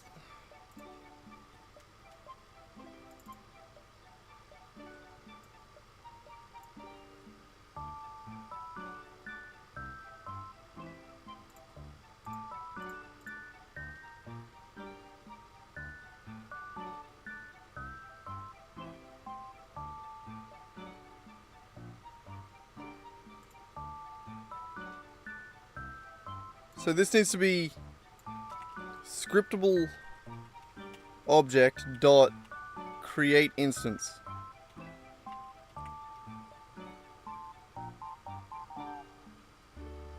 Of what?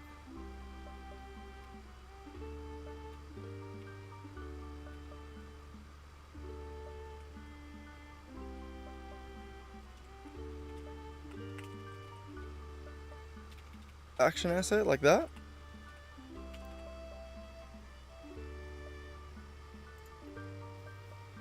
Is this what you want?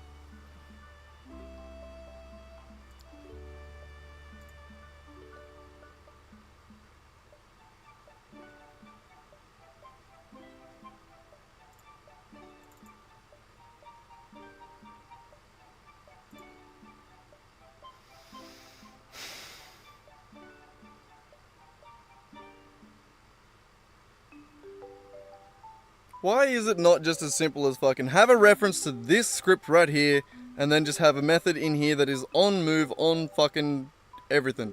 Why is that not a thing? Why is it more complicated than that?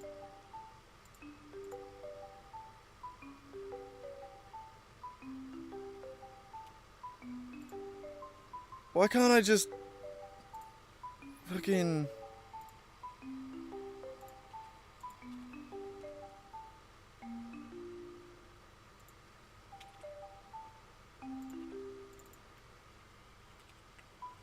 Input... What the fuck was it called again? It's got a long ass name. Input system UI input module.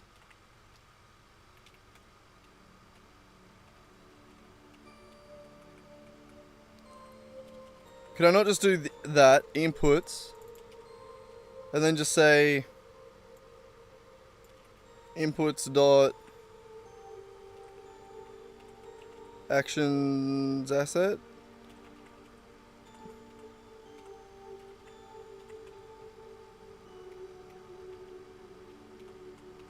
What's a part of that? Inputs.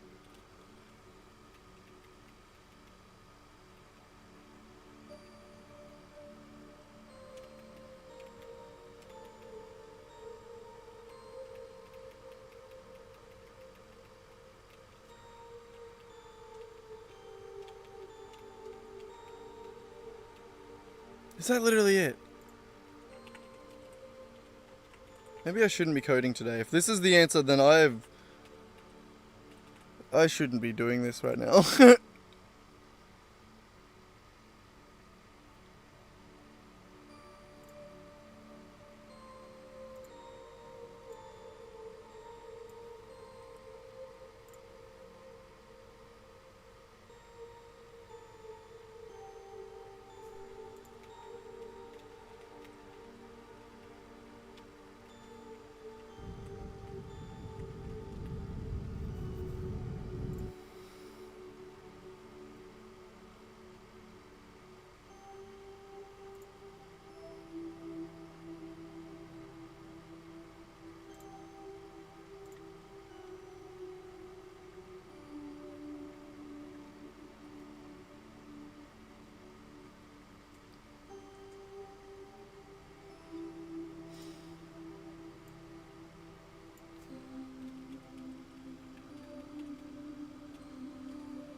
I don't know, man.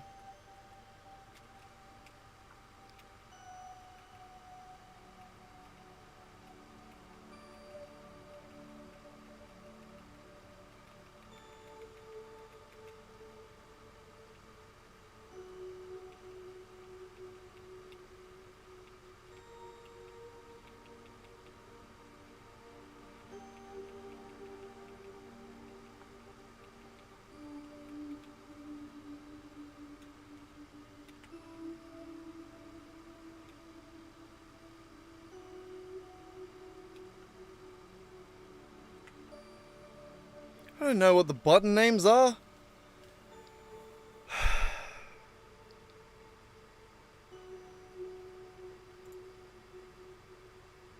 I don't get it. I don't get it.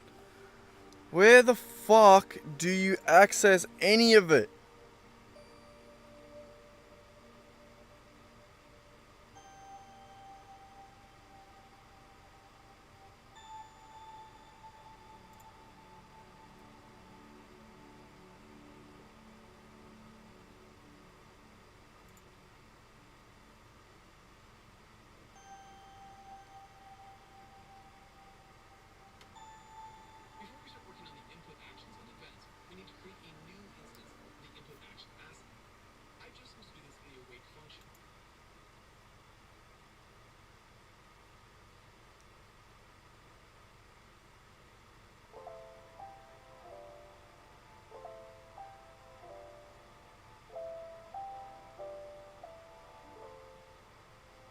It's just all specifically with the player shit. I don't know how it translates. I don't get it. That and I can't even fucking load it because my internet's so trash. Why is it that so often my coding streams end in me getting just angry?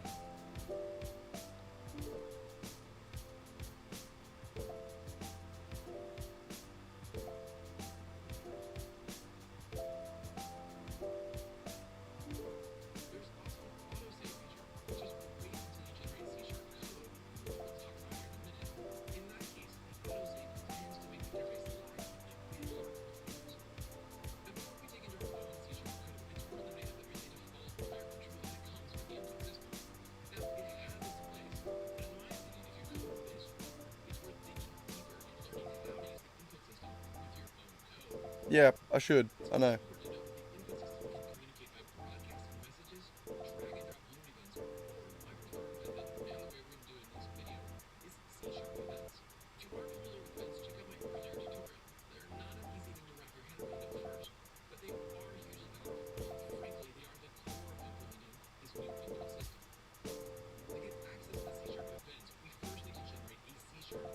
It's just great quality we're watching this in.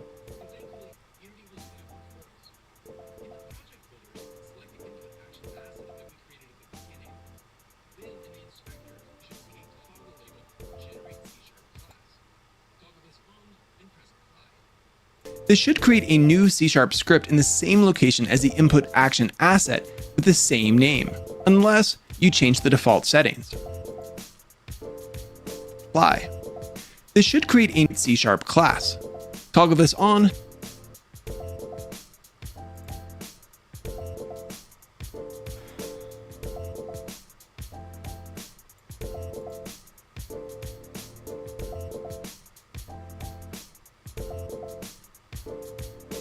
So should I be creating my own? Should I be just ignoring this?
So, should I not be using that? I should... And press apply. This should create a new C# script in the same location as the input action asset with the same name, unless you change the default settings. You can open it up, but there's no need to edit it or do any work on it, so I'm just going to leave it be. Next, we'll need a custom player controller class. This class needs access to the namespace unityengine.inputSystem, so make sure you add that at the top of the class. Thank God I can read. Then we'll need two new variables. The first is of the type of our newly created input action asset. In my case, this is farmer input actions, and the second is of type input action, which will hold a reference to our movement input action. Now, you can create a variable for each input action and cache a reference to it, and I've seen a lot of videos do it that way. I've chosen not to do that for most of the input actions to keep the code compact for the purposes of this tutorial, but it's really up to you. Also, for most event-triggered actions, you don't need a reference to the input action outside of the onEnable and onDisable functions, which for me lessens the need for a cached reference. Before we start working on the input actions and events, we need to create a new instance of the input action asset. I've chosen to do this in the awake function. Now, the fact that this player class will have its own instance. Understand it a little bit more.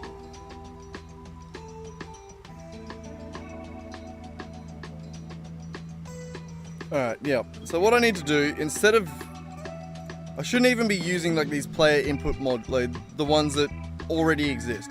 I should have made my own. I should have looked into this originally. I should... I don't know.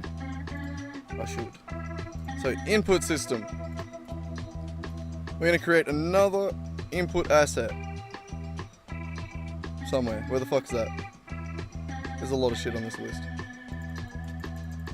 Input actions. Alright, and we're going to call this UI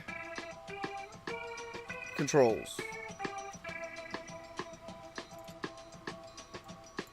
Beautiful. In here, we're going to call this action map UI.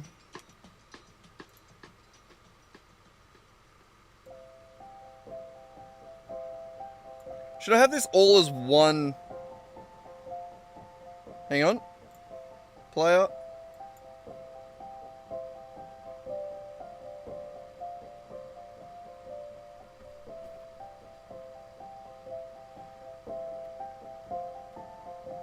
So would it be worth combining these down into one input action asset?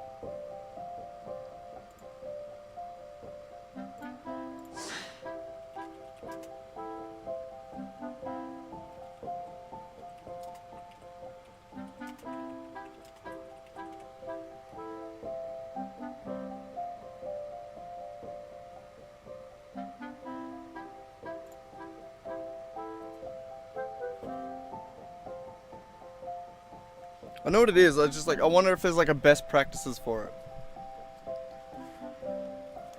Oh my god, I wish the internet wasn't trash in Australia. Is going to start to become a pain if we keep adding controllers. And I definitely want to add more controllers. So instead, we're going to move our key bindings to an input action asset. That way, they'll be much easier to maintain, and we can even reuse them in other projects. Speaking of projects, you can download the example project for this tutorial using the link in the description and follow along with me. Thanks, bro. Why don't you do that now? Pause the video, set up your environment, and we'll get started. Right-click anywhere within your project asset folder. Then, hover over Create and click Input Actions. You can name the asset whatever you'd like. I'm going to call mine Player Controls. Now, double-click the asset to open up the Input Actions editor window. I'm going to dock mine next to the scene view, but you should move yours wherever is most comfortable for you. Perfect. Now, let's recreate the same input actions that we applied to the player script. Start off by creating an action map by clicking the plus sign inside of the action map's header bar. A bad thing to... Action maps act as a way to logically group input actions. Our example is really simple, so I'll just give it a generic name like gameplay.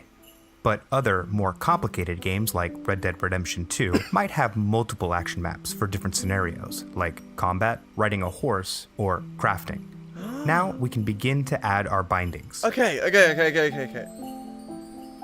get it.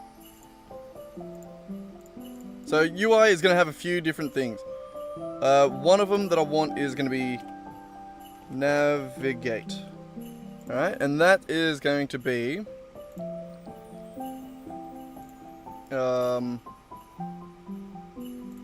Oh, Jesus, I don't need it that big.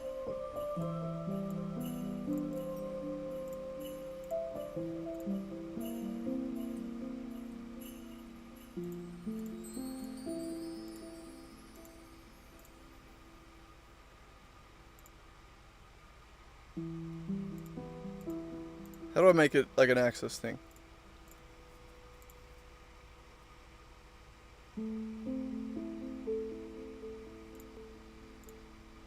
Oop. What does the input one look like for movement?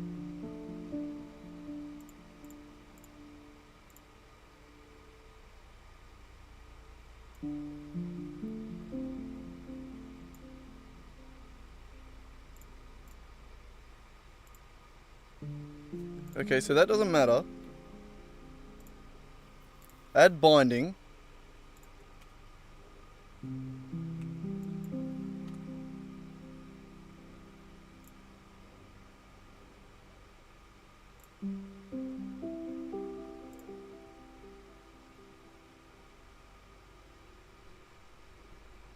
What?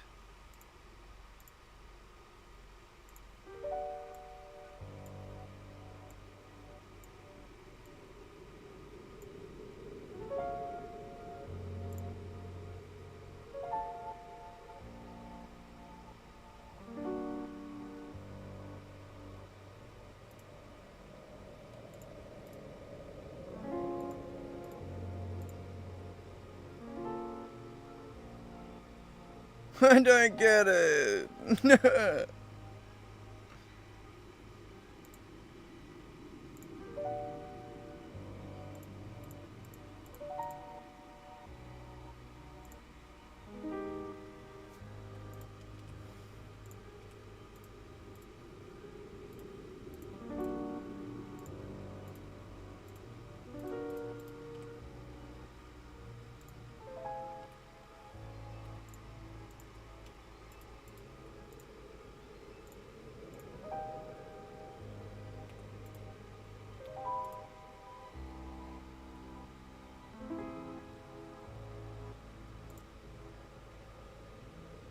What? Fuck off. What? Why? Why? I don't get it.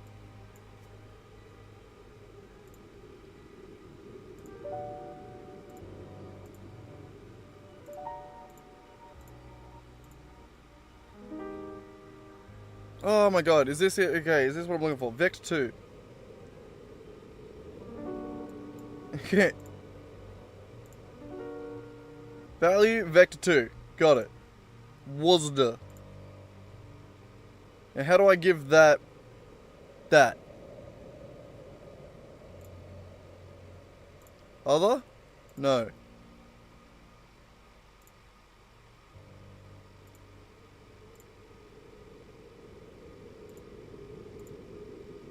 How do I make a composite? Oh, thank you. Fucking, my god.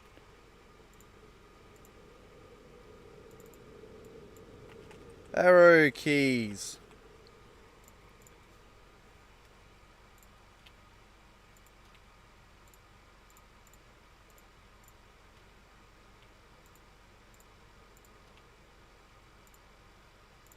Up arrow. Down arrow. Left arrow. Right arrow. God damn it, we get there in the end. Okay, so navigate UI is that.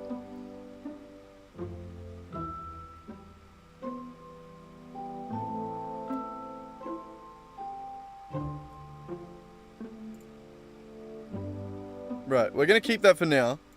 We'll just chuck it down here.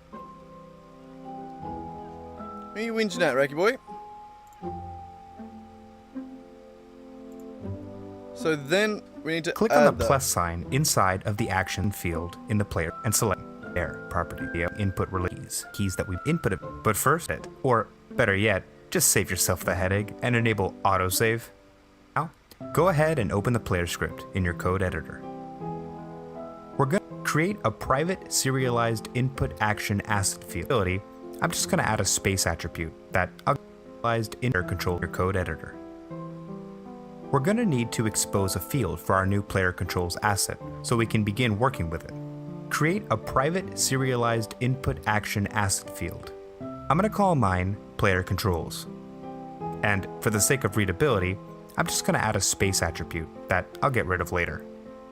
Now, we can use this reference to gain access to the movement input action that we defined under the gameplay action map. In the awake method, create a local variable called gameplay controls and passing in the string gameplay. Then, initialize the existing movement field by calling getAction on gameplay action map and passing in the string movement. As you may have guessed, gameplay and movement are the names that we defined in our input action asset. So if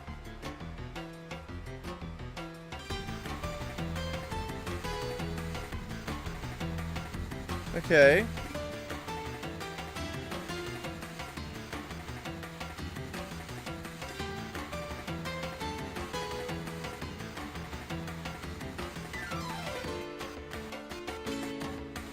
If you use different ones, then adjust your method calls accordingly. Alright, the last thing we need to do is hide the movement field from the editor, since He done his differently though. On disable functions, with reference tutorial not in input action. Now you can create a variable for each input action and cache a reference to it, and I've seen a lot of videos do it that way.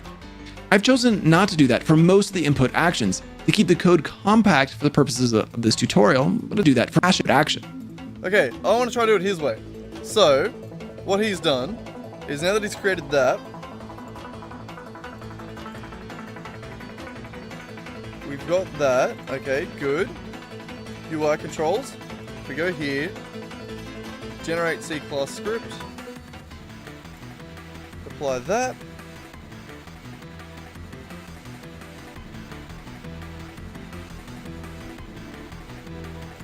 Alright, and then if I go to my debug manager, and we have another, we take this and we make it UI controls.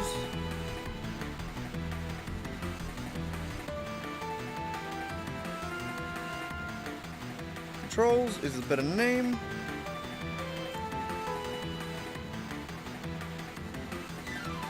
So just to make sure that is done more or less what I want.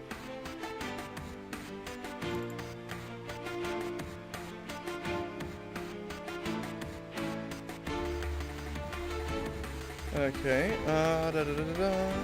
we're just gonna follow him a little bit. Now you can create a variable for each input. I've chosen input and create a new instance of the input action asset. I've chosen to do this in the awake function. Now the fact that this player class will have its own instance of the input action asset is important. The input action asset is not static or global, and that's just something to think about as you build the architecture and the underlying framework for your project. Now with the instance created, we need to wire up the events and enable the input actions, and this is best done in the onEnable function. For the movement input action, I'll cache a reference, and you can see that this is accessed through the instance of the input action asset, then through the player action map, and finally, we get to the movement action itself. I'm choosing to cache this reference because we'll need access to it in the fixed update function. With the reference cached, we need to enable the input action with the enable function. Now it's worth noting here that there's an enabled property, which is not the same as the enable function. And if you forget to call this function, the input action will not work. And like a few other things, this has caught me call this function, Okay, the input action. Pause.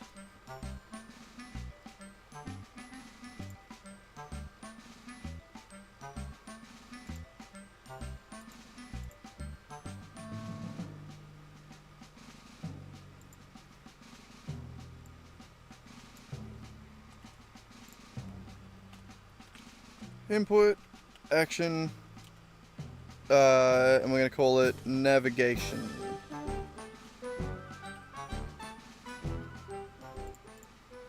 I think I'm about to have to go take my cat's kitty litter out.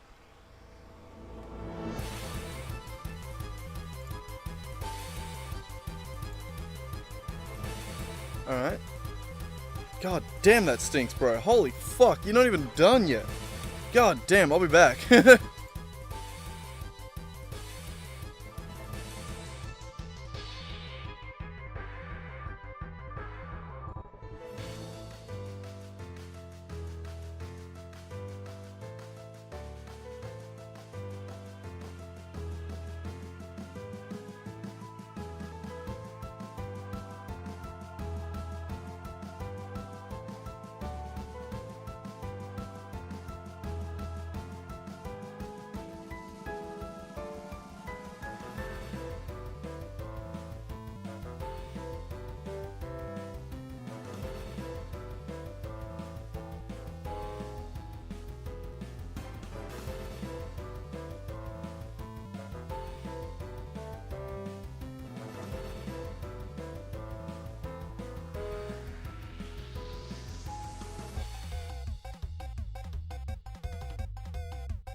Alright, I'm back again. That was fucking disgusting. God damn. Where were we at? So we're trying to create a new instance of the controls.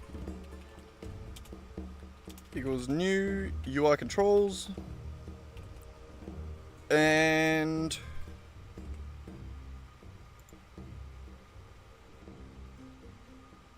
on enable, we're going to cache that thing. Got it. Kinda.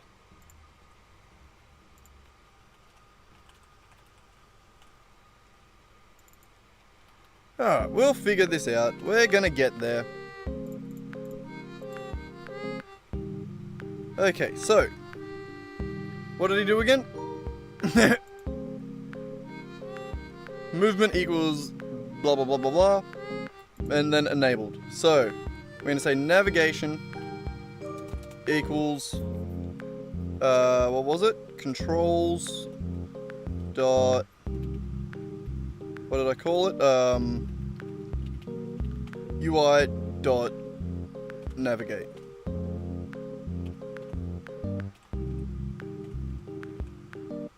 And navigation dot enable.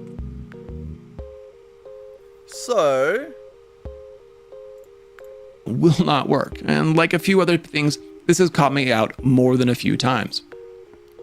The steps for the jump input action are similar, but in this case, I won't be caching a reference. Instead, I'll be subscribing a function to the performed event on the jump input action. The subscribed function will get called each time the jump key or button is pressed. Now with this setup, there is no need to constantly check whether the jump button is pressed in an update function. This is one of the great improvements and advantages of the new system. We get cleaner code, albeit with the cost of a little more complexity. The next step in this setup is to disable both the movement and jump input actions. This should be done on the onDisable function. Now, this may not be 100% needed, but it does ensure that the events won't get called and thus throw errors if the object is disabled. alright, sick, I'll do that, why not?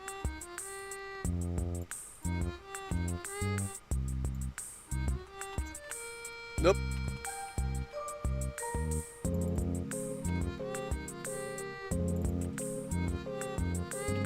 Alright, so disable it on disable. Why not? So that To create should the just jump work, function, we can... right? Whoops.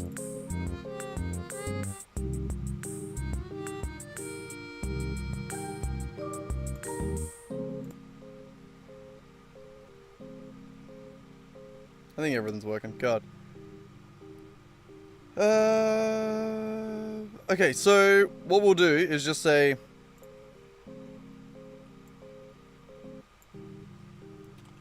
navigation dot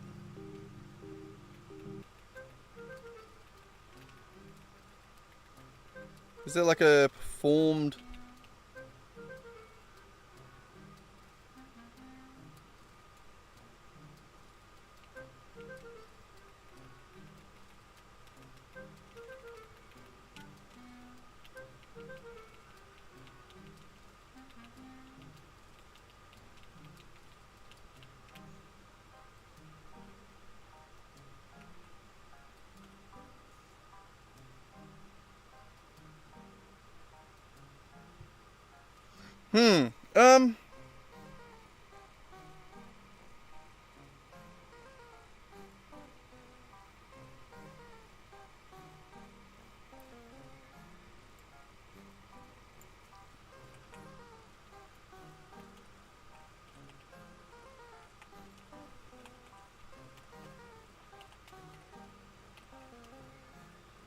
yeah, let's just debug.log that.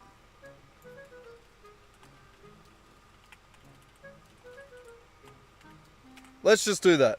So every frame it's going to debug.log the arrow keys. Every frame.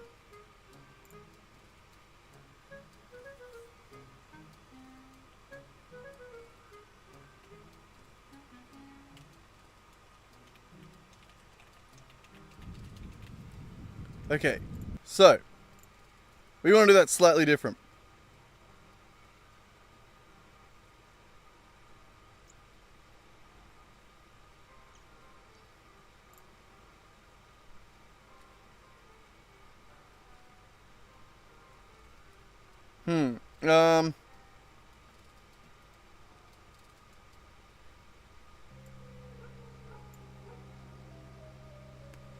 Okay, we want to say if the debug console is open. So do we have a state of whether or not the debug console is open. We don't.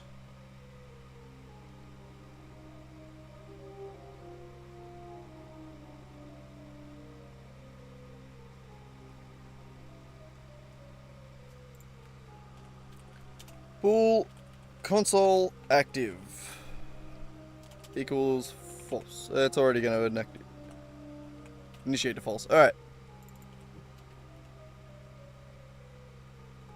So when it toggles this, we're going to say open screen console active equals true. Console active equals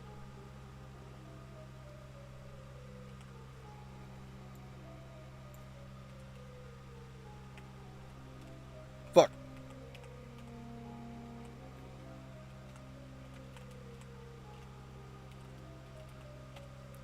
Equals false. There.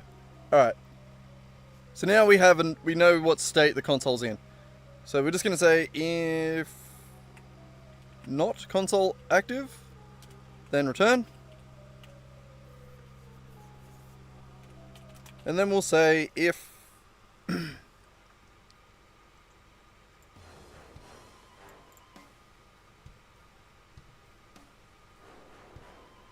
No, there's a different way to do this. It doesn't require the update method. So, what we can do is just say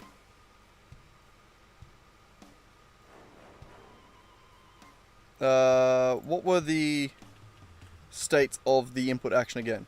So navigation,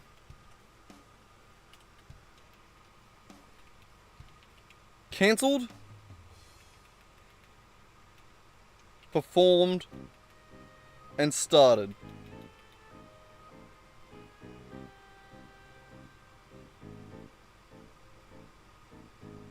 So, if we were to just consider it as a press and not a hold, would we want it on the let go or on the start?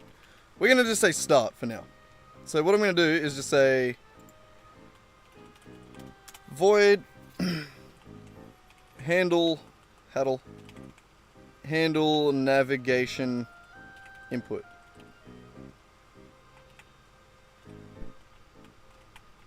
Maybe something like this, and then we could probably add that.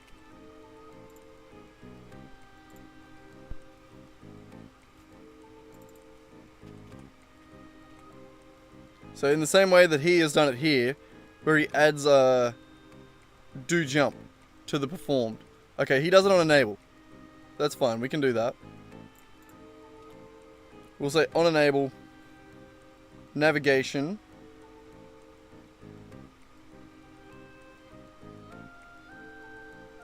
equals that, yes. And then we're going to say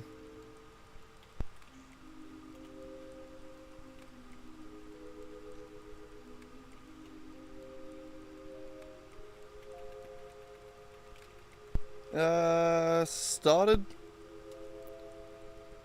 plus equals yeah, fucking handle navigation input. Right? No?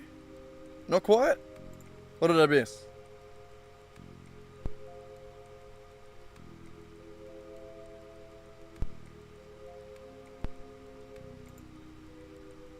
Why don't you like that?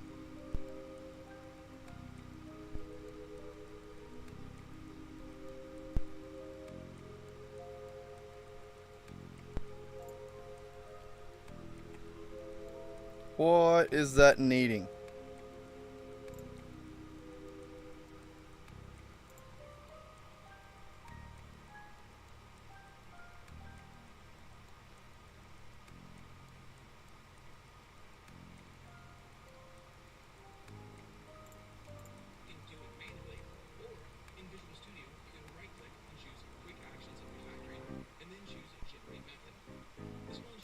Ah!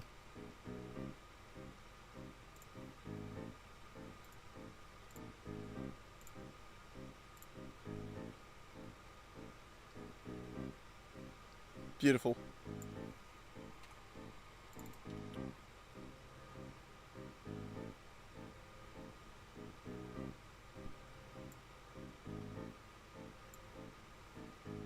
Okay, so in here we're going to say if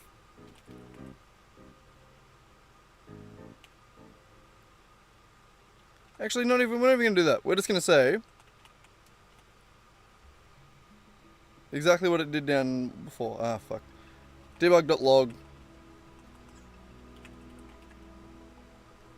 navigation dot read value.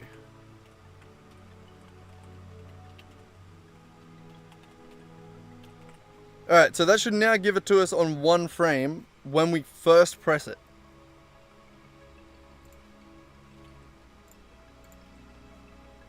We'll just get rid of all that.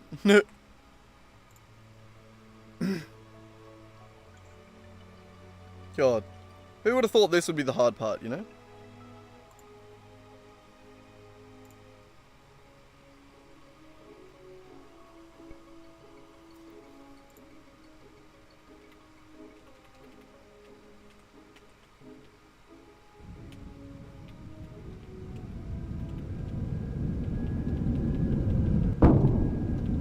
Okay, I think that works.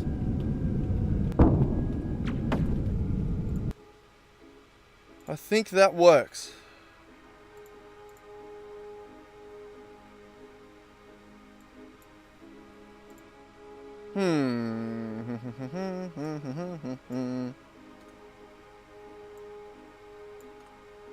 So, on the handle navigation event, this is when we're going to try and cycle backwards through the history of the thingamajiggy. God, I definitely didn't do this the easy way. But I think we're getting there. We're getting there. It was mainly just trying to understand the new input manager that I just don't get. But we got there in the end. So, handle navigation input. We're going to say if console active. If it's not active, then return. Just get the hell out of here. And if it is, then we want to replace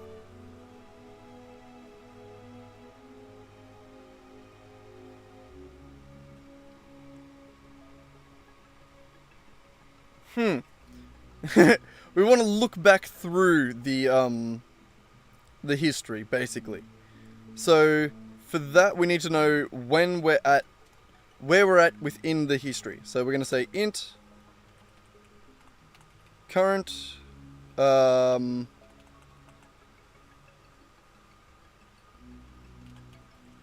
command index. No. Current history index. Beautiful. I like that. And we're going to initialize it to -1 because -1 is what it's going to consider right, you know? So it needs to get set back to -1 anytime the command console gets closed. So when it closes it, we're going to set that equal to -1.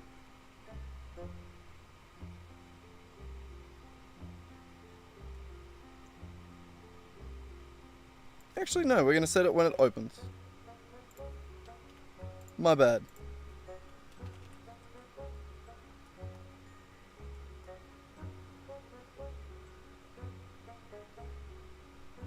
Which means you don't actually have to initialize it at all. So, we're going to initialize it anyway.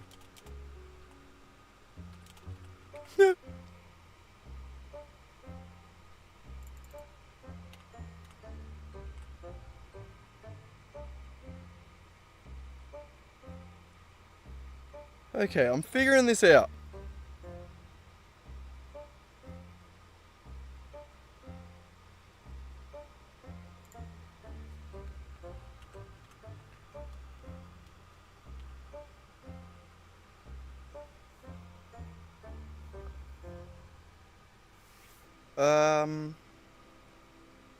Is there a way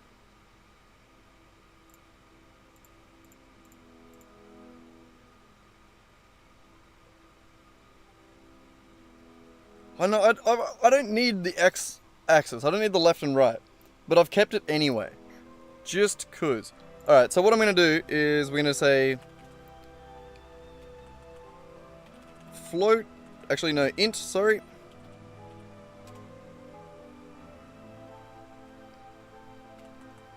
No. No. Okay,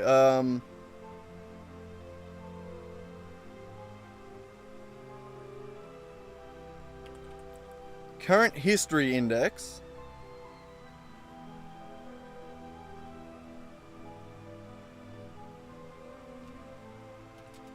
equals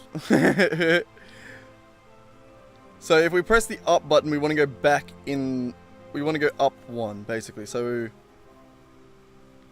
it should be more or less current history index plus the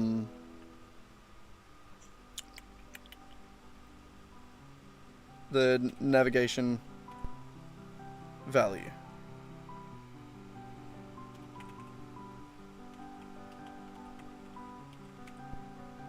Vector 2, and we only want the Y.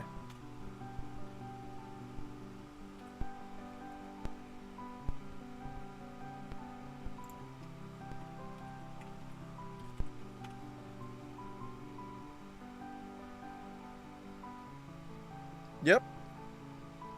So that should equal either 1, -1, or 0. Either way, that should work. And then we do just want to clamp this real quick to make it sure it doesn't go above math.clamp.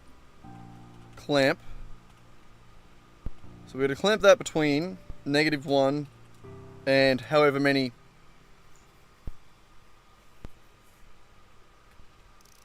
history. So we're going to say int history count equals equals 0.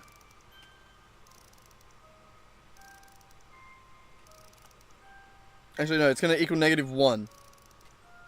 Alright, so we're going to clamp it between -1 and history count. So if there is nothing in this, then it gets clamped between -1 and -1. So it's always -1.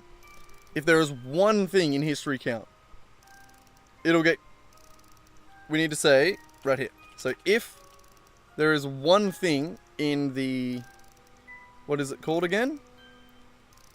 Command history. If command history doesn't equal null, I always do @ end command history. Actually, no, we'll just do if it doesn't equal null. Then we'll say history count equals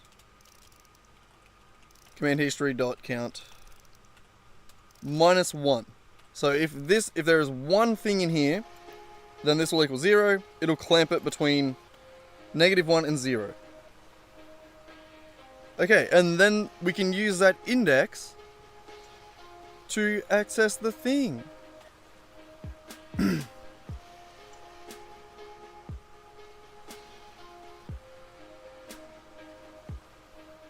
Alright, so if current history index equals -1,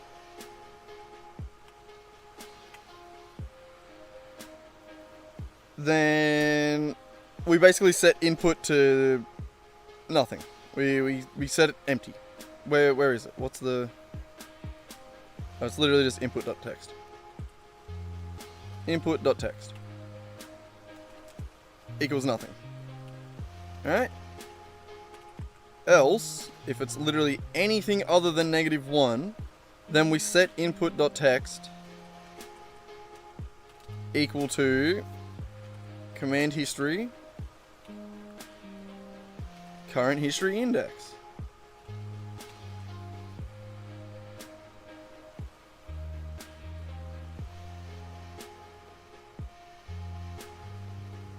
Oh, I can't do that?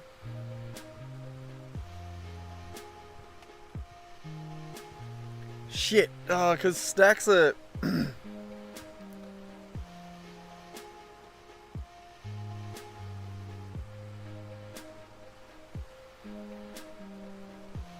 Stacks add right, but they also expect you to remove from the bottom.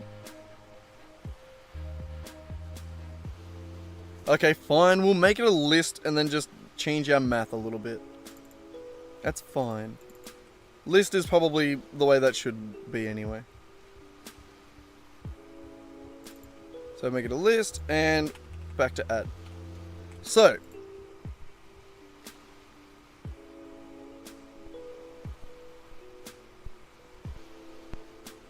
each of these is going to be added to the end. So if we want to go up one,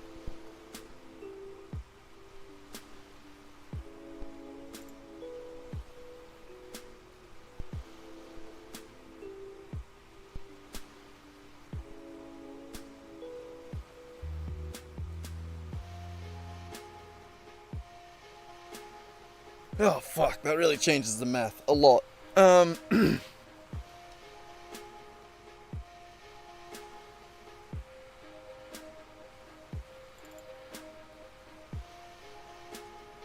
So no, actually no, that's fine. So we still essentially want that element, but we want that number from the other end. So if that equals 0, basically, we want the last one in.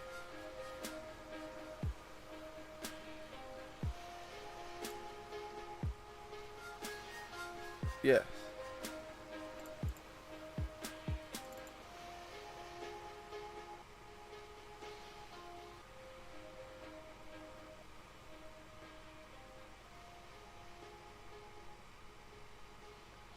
This is hard.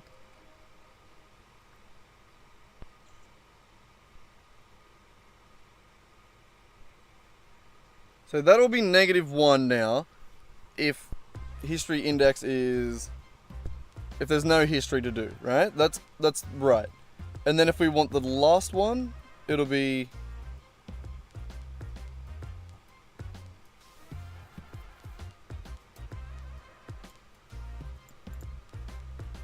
we want command history dot count minus that amount,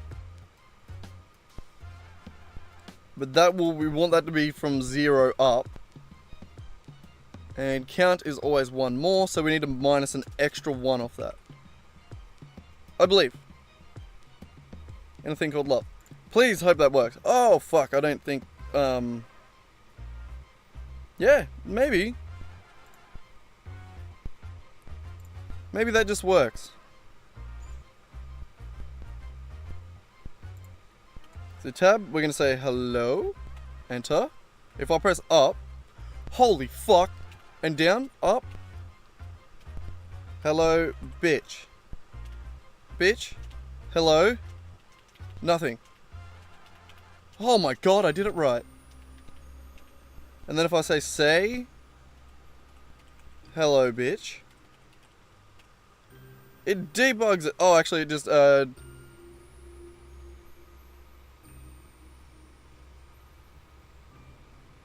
that's interesting.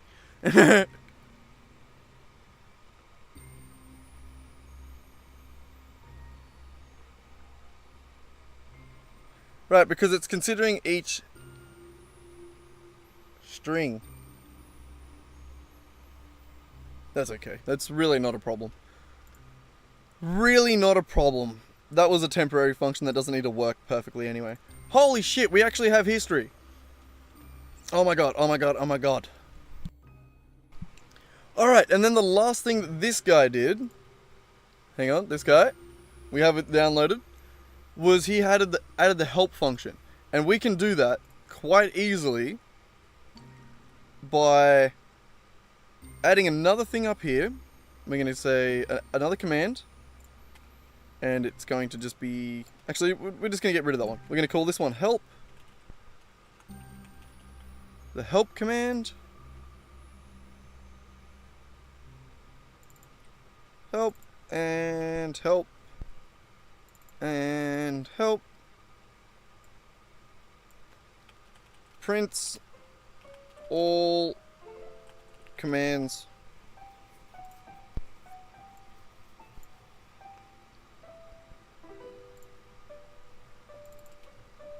do do do do do do.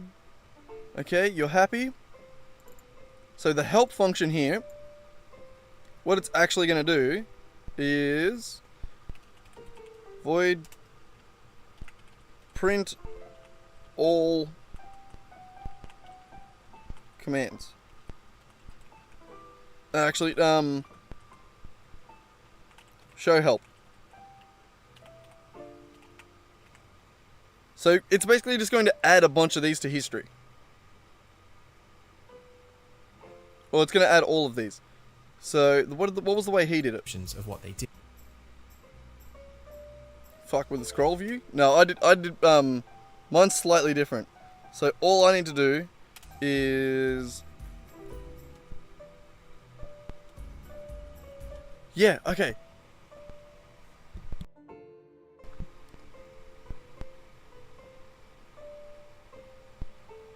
Hang on, what?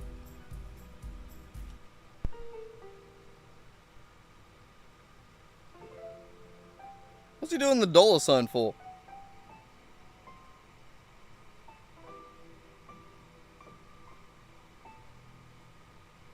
Minus command description. What?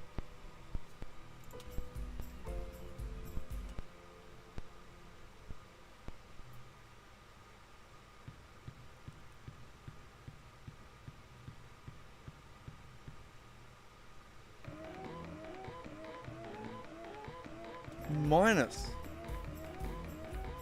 So now, whenever we use the help command, all of our available commands are printed in our window alongside the descriptions of. Oh, it's not minus, you dumb son of a bitch.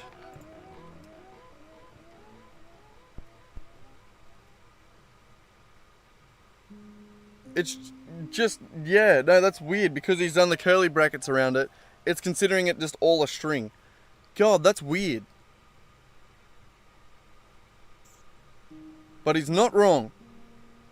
So we are going to do something similar. So we are just going to loop over all of the command list. And we're just going to say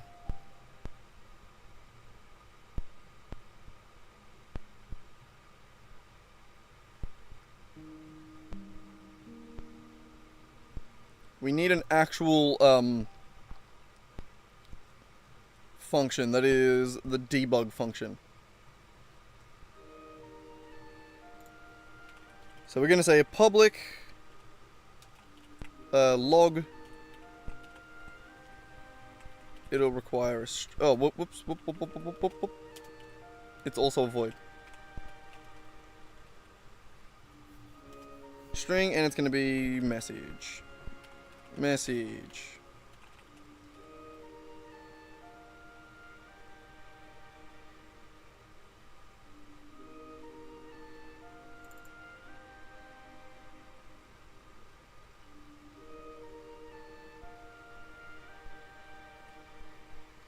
Add to debug history.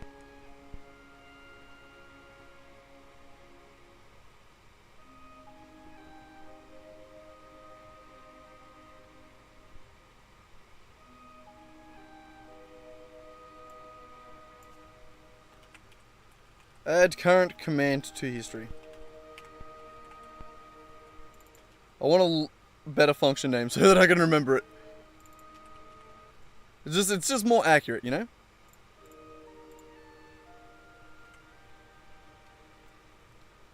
Which is going to be a different one anyway.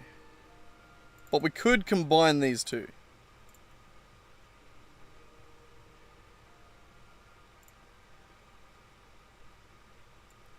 So the element modifier value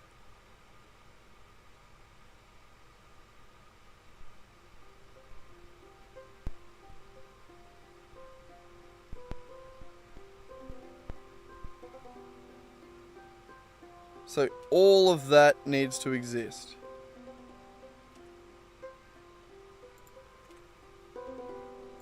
Actually, we'll do it as like a little one of them. Alright, and then that there message is what is actually going to be sent through. Like that. And then all add current to do.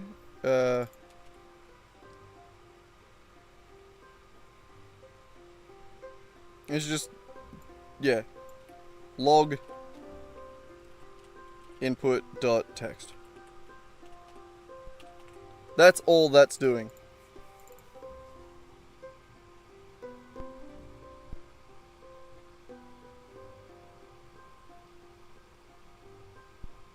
Yep. So we just combined all of that into one function. Basically. Okay. So then if we have the... Where were you? Did I start my show help? For every command in the list, we're just going to say log command list I dot, how did he do it? We'll just copy exactly what he did. Because, yep. $sign thingy, that thingy. I still don't really get that, honestly. I'll be honest.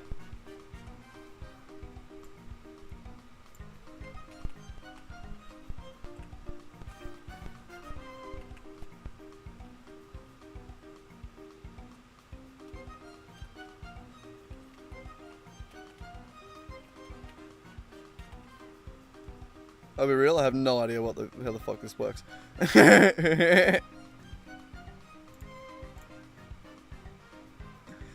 I mean, I kind of get it, but like, not really.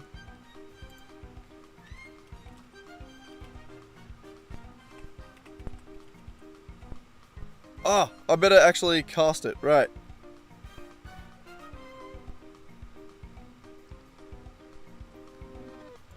So we need a debug command as a base.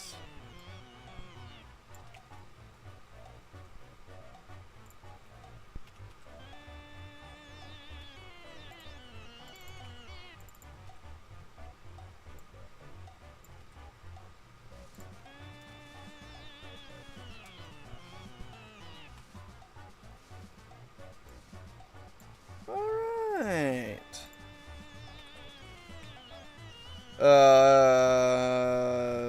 Description.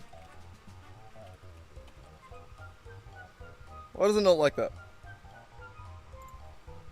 Description. Do I just not know how to spell? Very possible.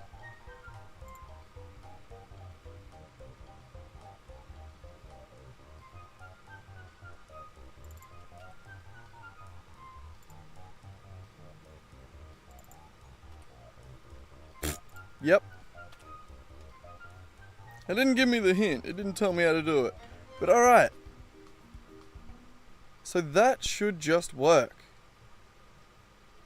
So we got the show help one up here. We just replace that.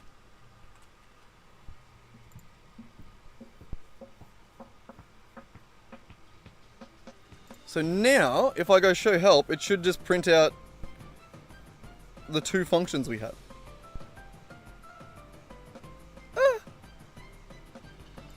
Alright, because it's playing. Chill out, you're right. Alright. I think that worked. Hopefully. Help. Yay, help. Prints all commands. Say speech, says hello in debug. And then it also added that to history.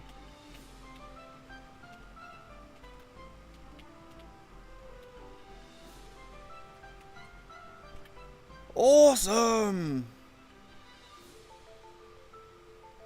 Okay. So, the last little bit I want to do is see how that just, it just stays up, right? So, here's the game. Say we say hello, and then close this. It just keeps hello on the screen. So, we want to make it so that they all show up when this is open. And then when you close it, they all start to disappear. Basically.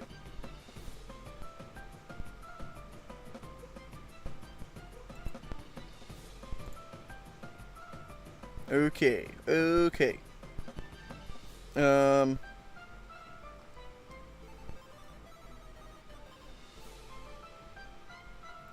on the debug manager,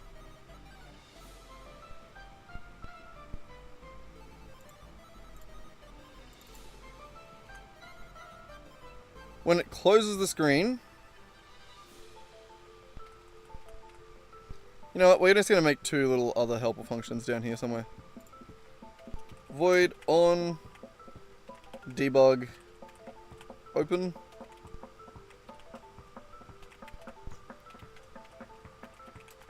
On debug close.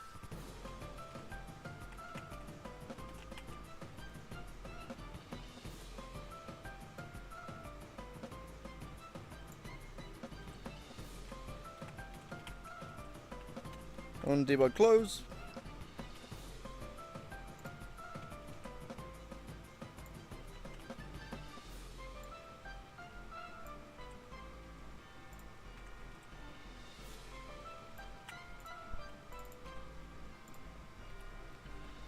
Okay, so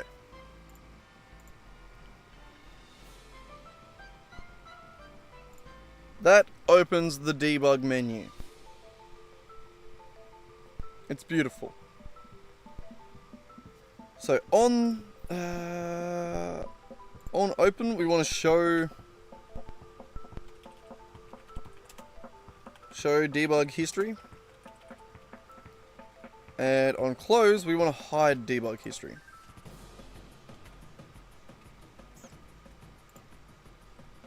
So I think we need another helper function that is going to go through all of...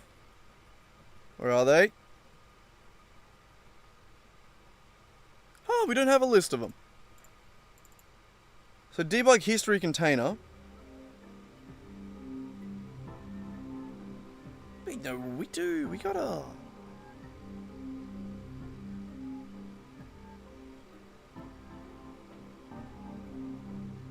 When we...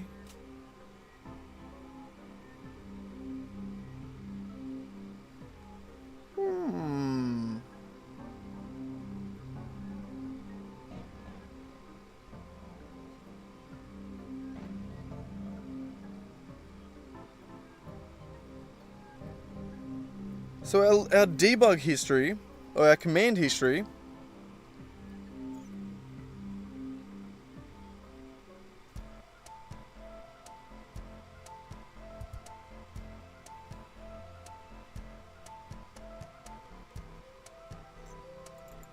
is that we need a list of UI elements.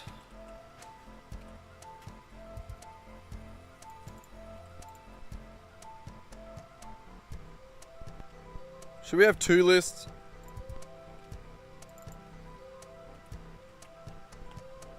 No, because they're going to be the same array, just with different information, or with all the same information. Alright, UI element like that.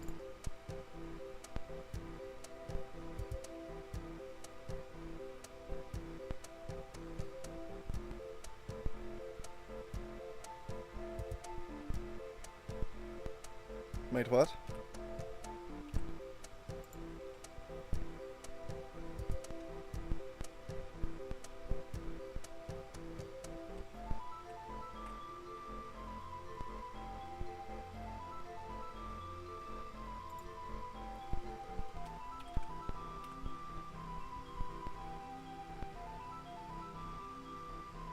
Okay, no, it's two different.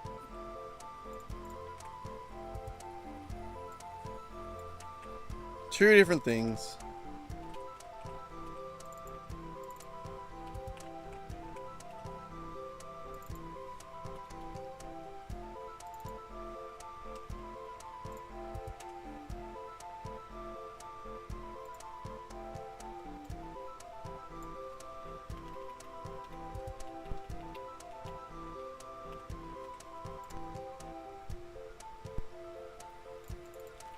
Alright, so command elements. Every time we add a command element, where is that?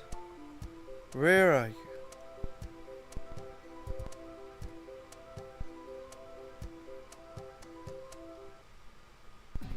Element, right here. I mean, it adds the message to history, but we also command elements, add element. Like that. And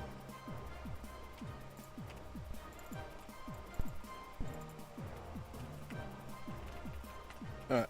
Initialize the list, get it ready. Good. And then add them all. So we want to add another void.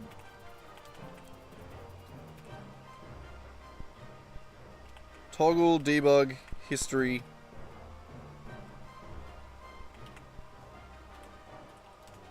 Yeah, we'll add a bool.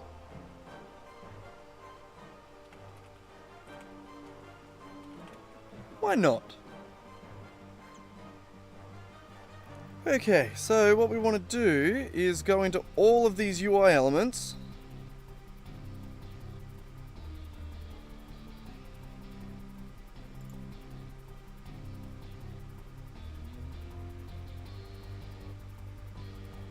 And just say show element.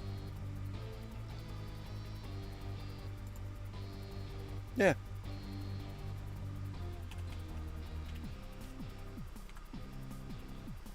And command elements dot count, loop through all of these, and then just say command elements I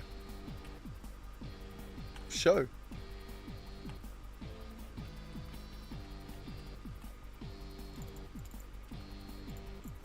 So here we want to say show it true, and up here we want to oh no, other way around.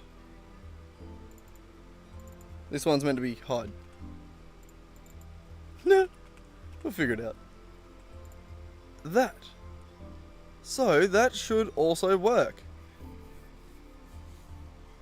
This is why we made it a command. We made it use the UI elements, just to add functionality like that.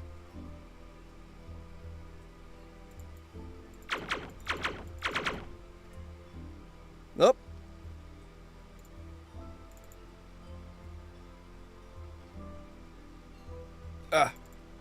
Toggle history.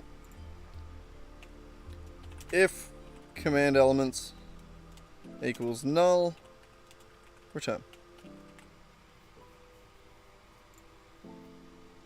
That's alright, we just didn't have a little safety there.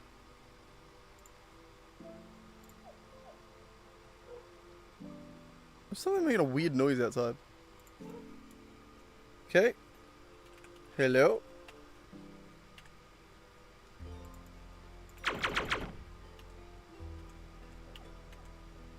No.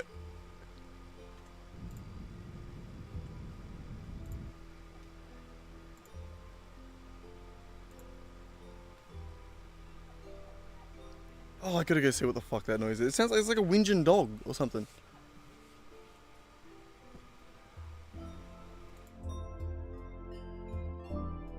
Never mind, there's people out there. Okay, so the show and hide element, that on one of these, where are they? Prefabs, UI, here.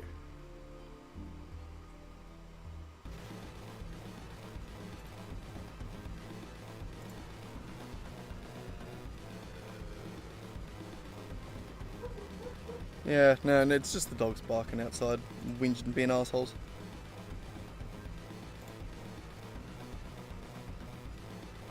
Alright.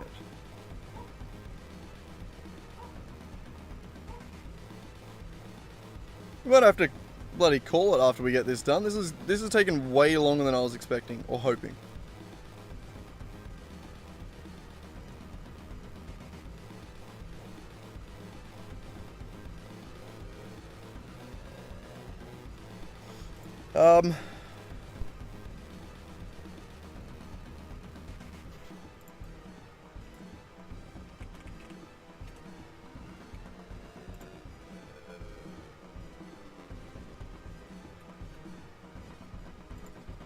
When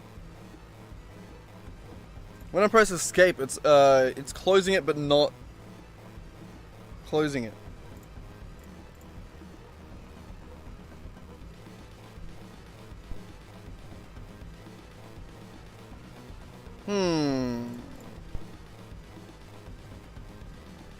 Oh, god damn it, my brain's getting way too fried to be doing this, hey.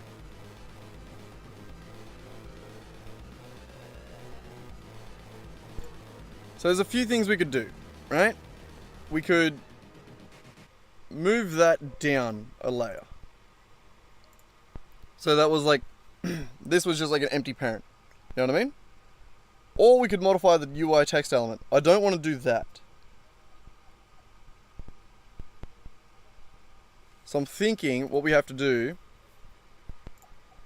is just add another container like that.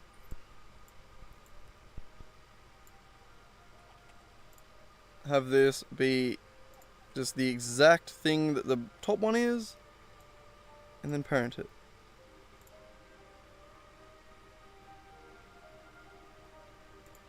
So, and then this, copy, remove, can be added right here.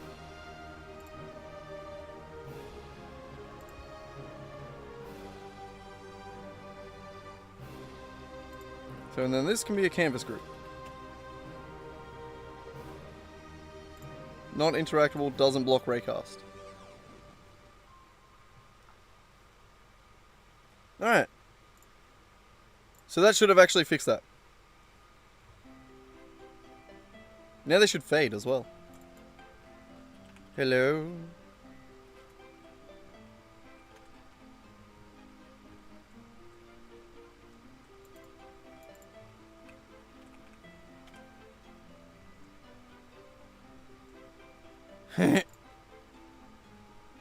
Okay, that's weird.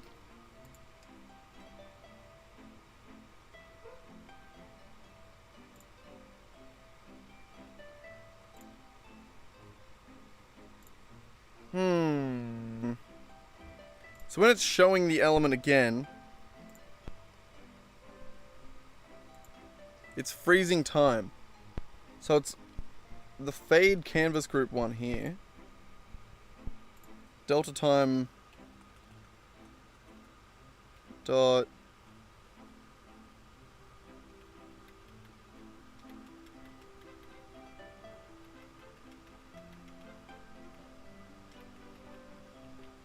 unscaled delta time. So now that won't be affected by like time pausing and shit like that. Right? I'm pretty sure that's how that works. I guess.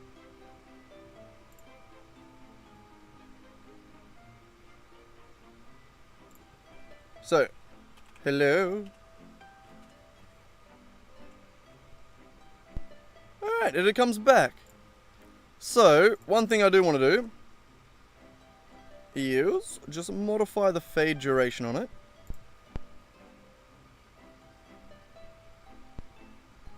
Text element. Where does that actually say that? Do I not have... Oh wow, fade duration is hard-coded. We'll add a serialized field to that. Let it pick what it wants to be.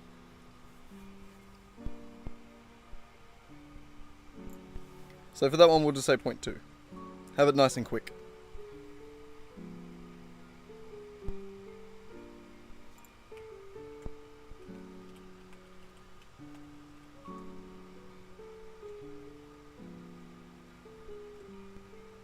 Okay, that doesn't work.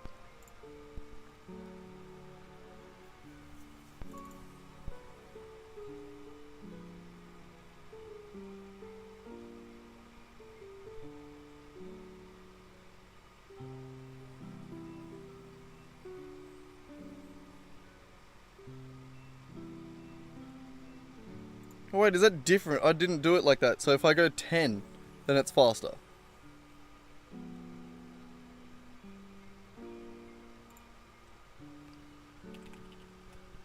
Hell. No? Why is that independent? What the fuck?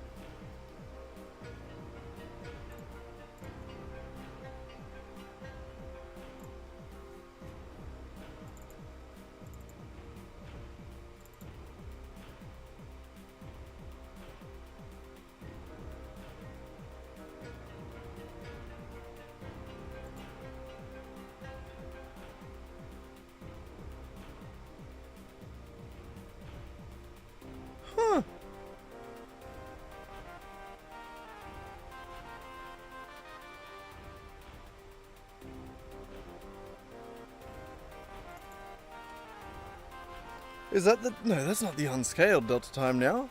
That doesn't make sense.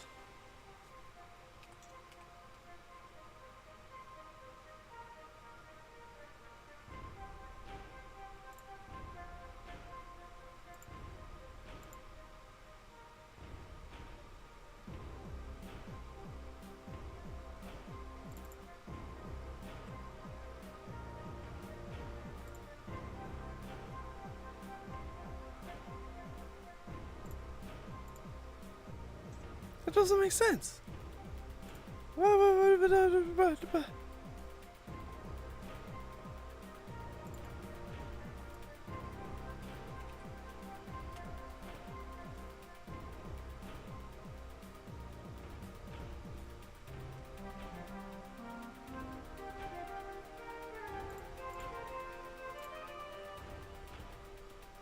Yeah, its fade duration is being set to 1 still.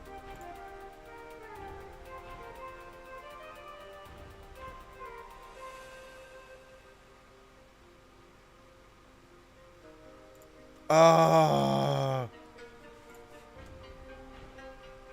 What? No.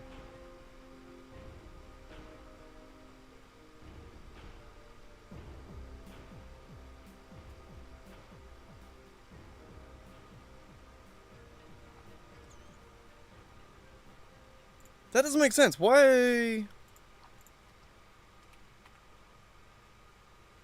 are you set to 10 there, but when I instantiate it, it's different? I mean, yes, I'm casting it as a UI element.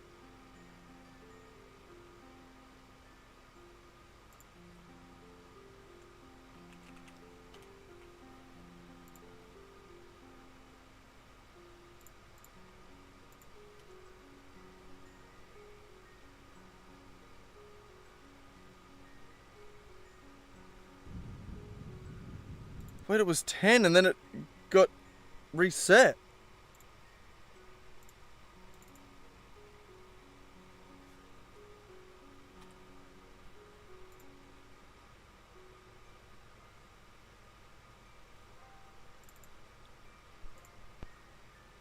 Why has it set that?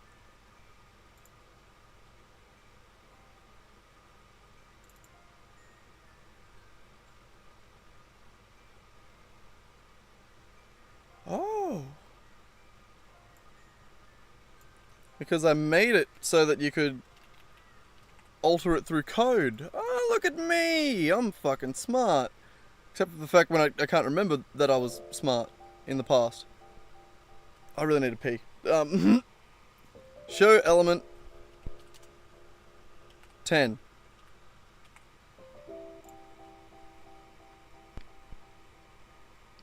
So that should make it go faster, right?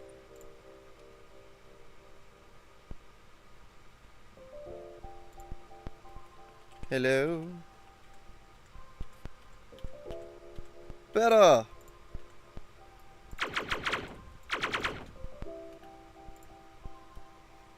Okay, I do think I need to change this, though. Just like the way that it times it. And the way that it does its shit.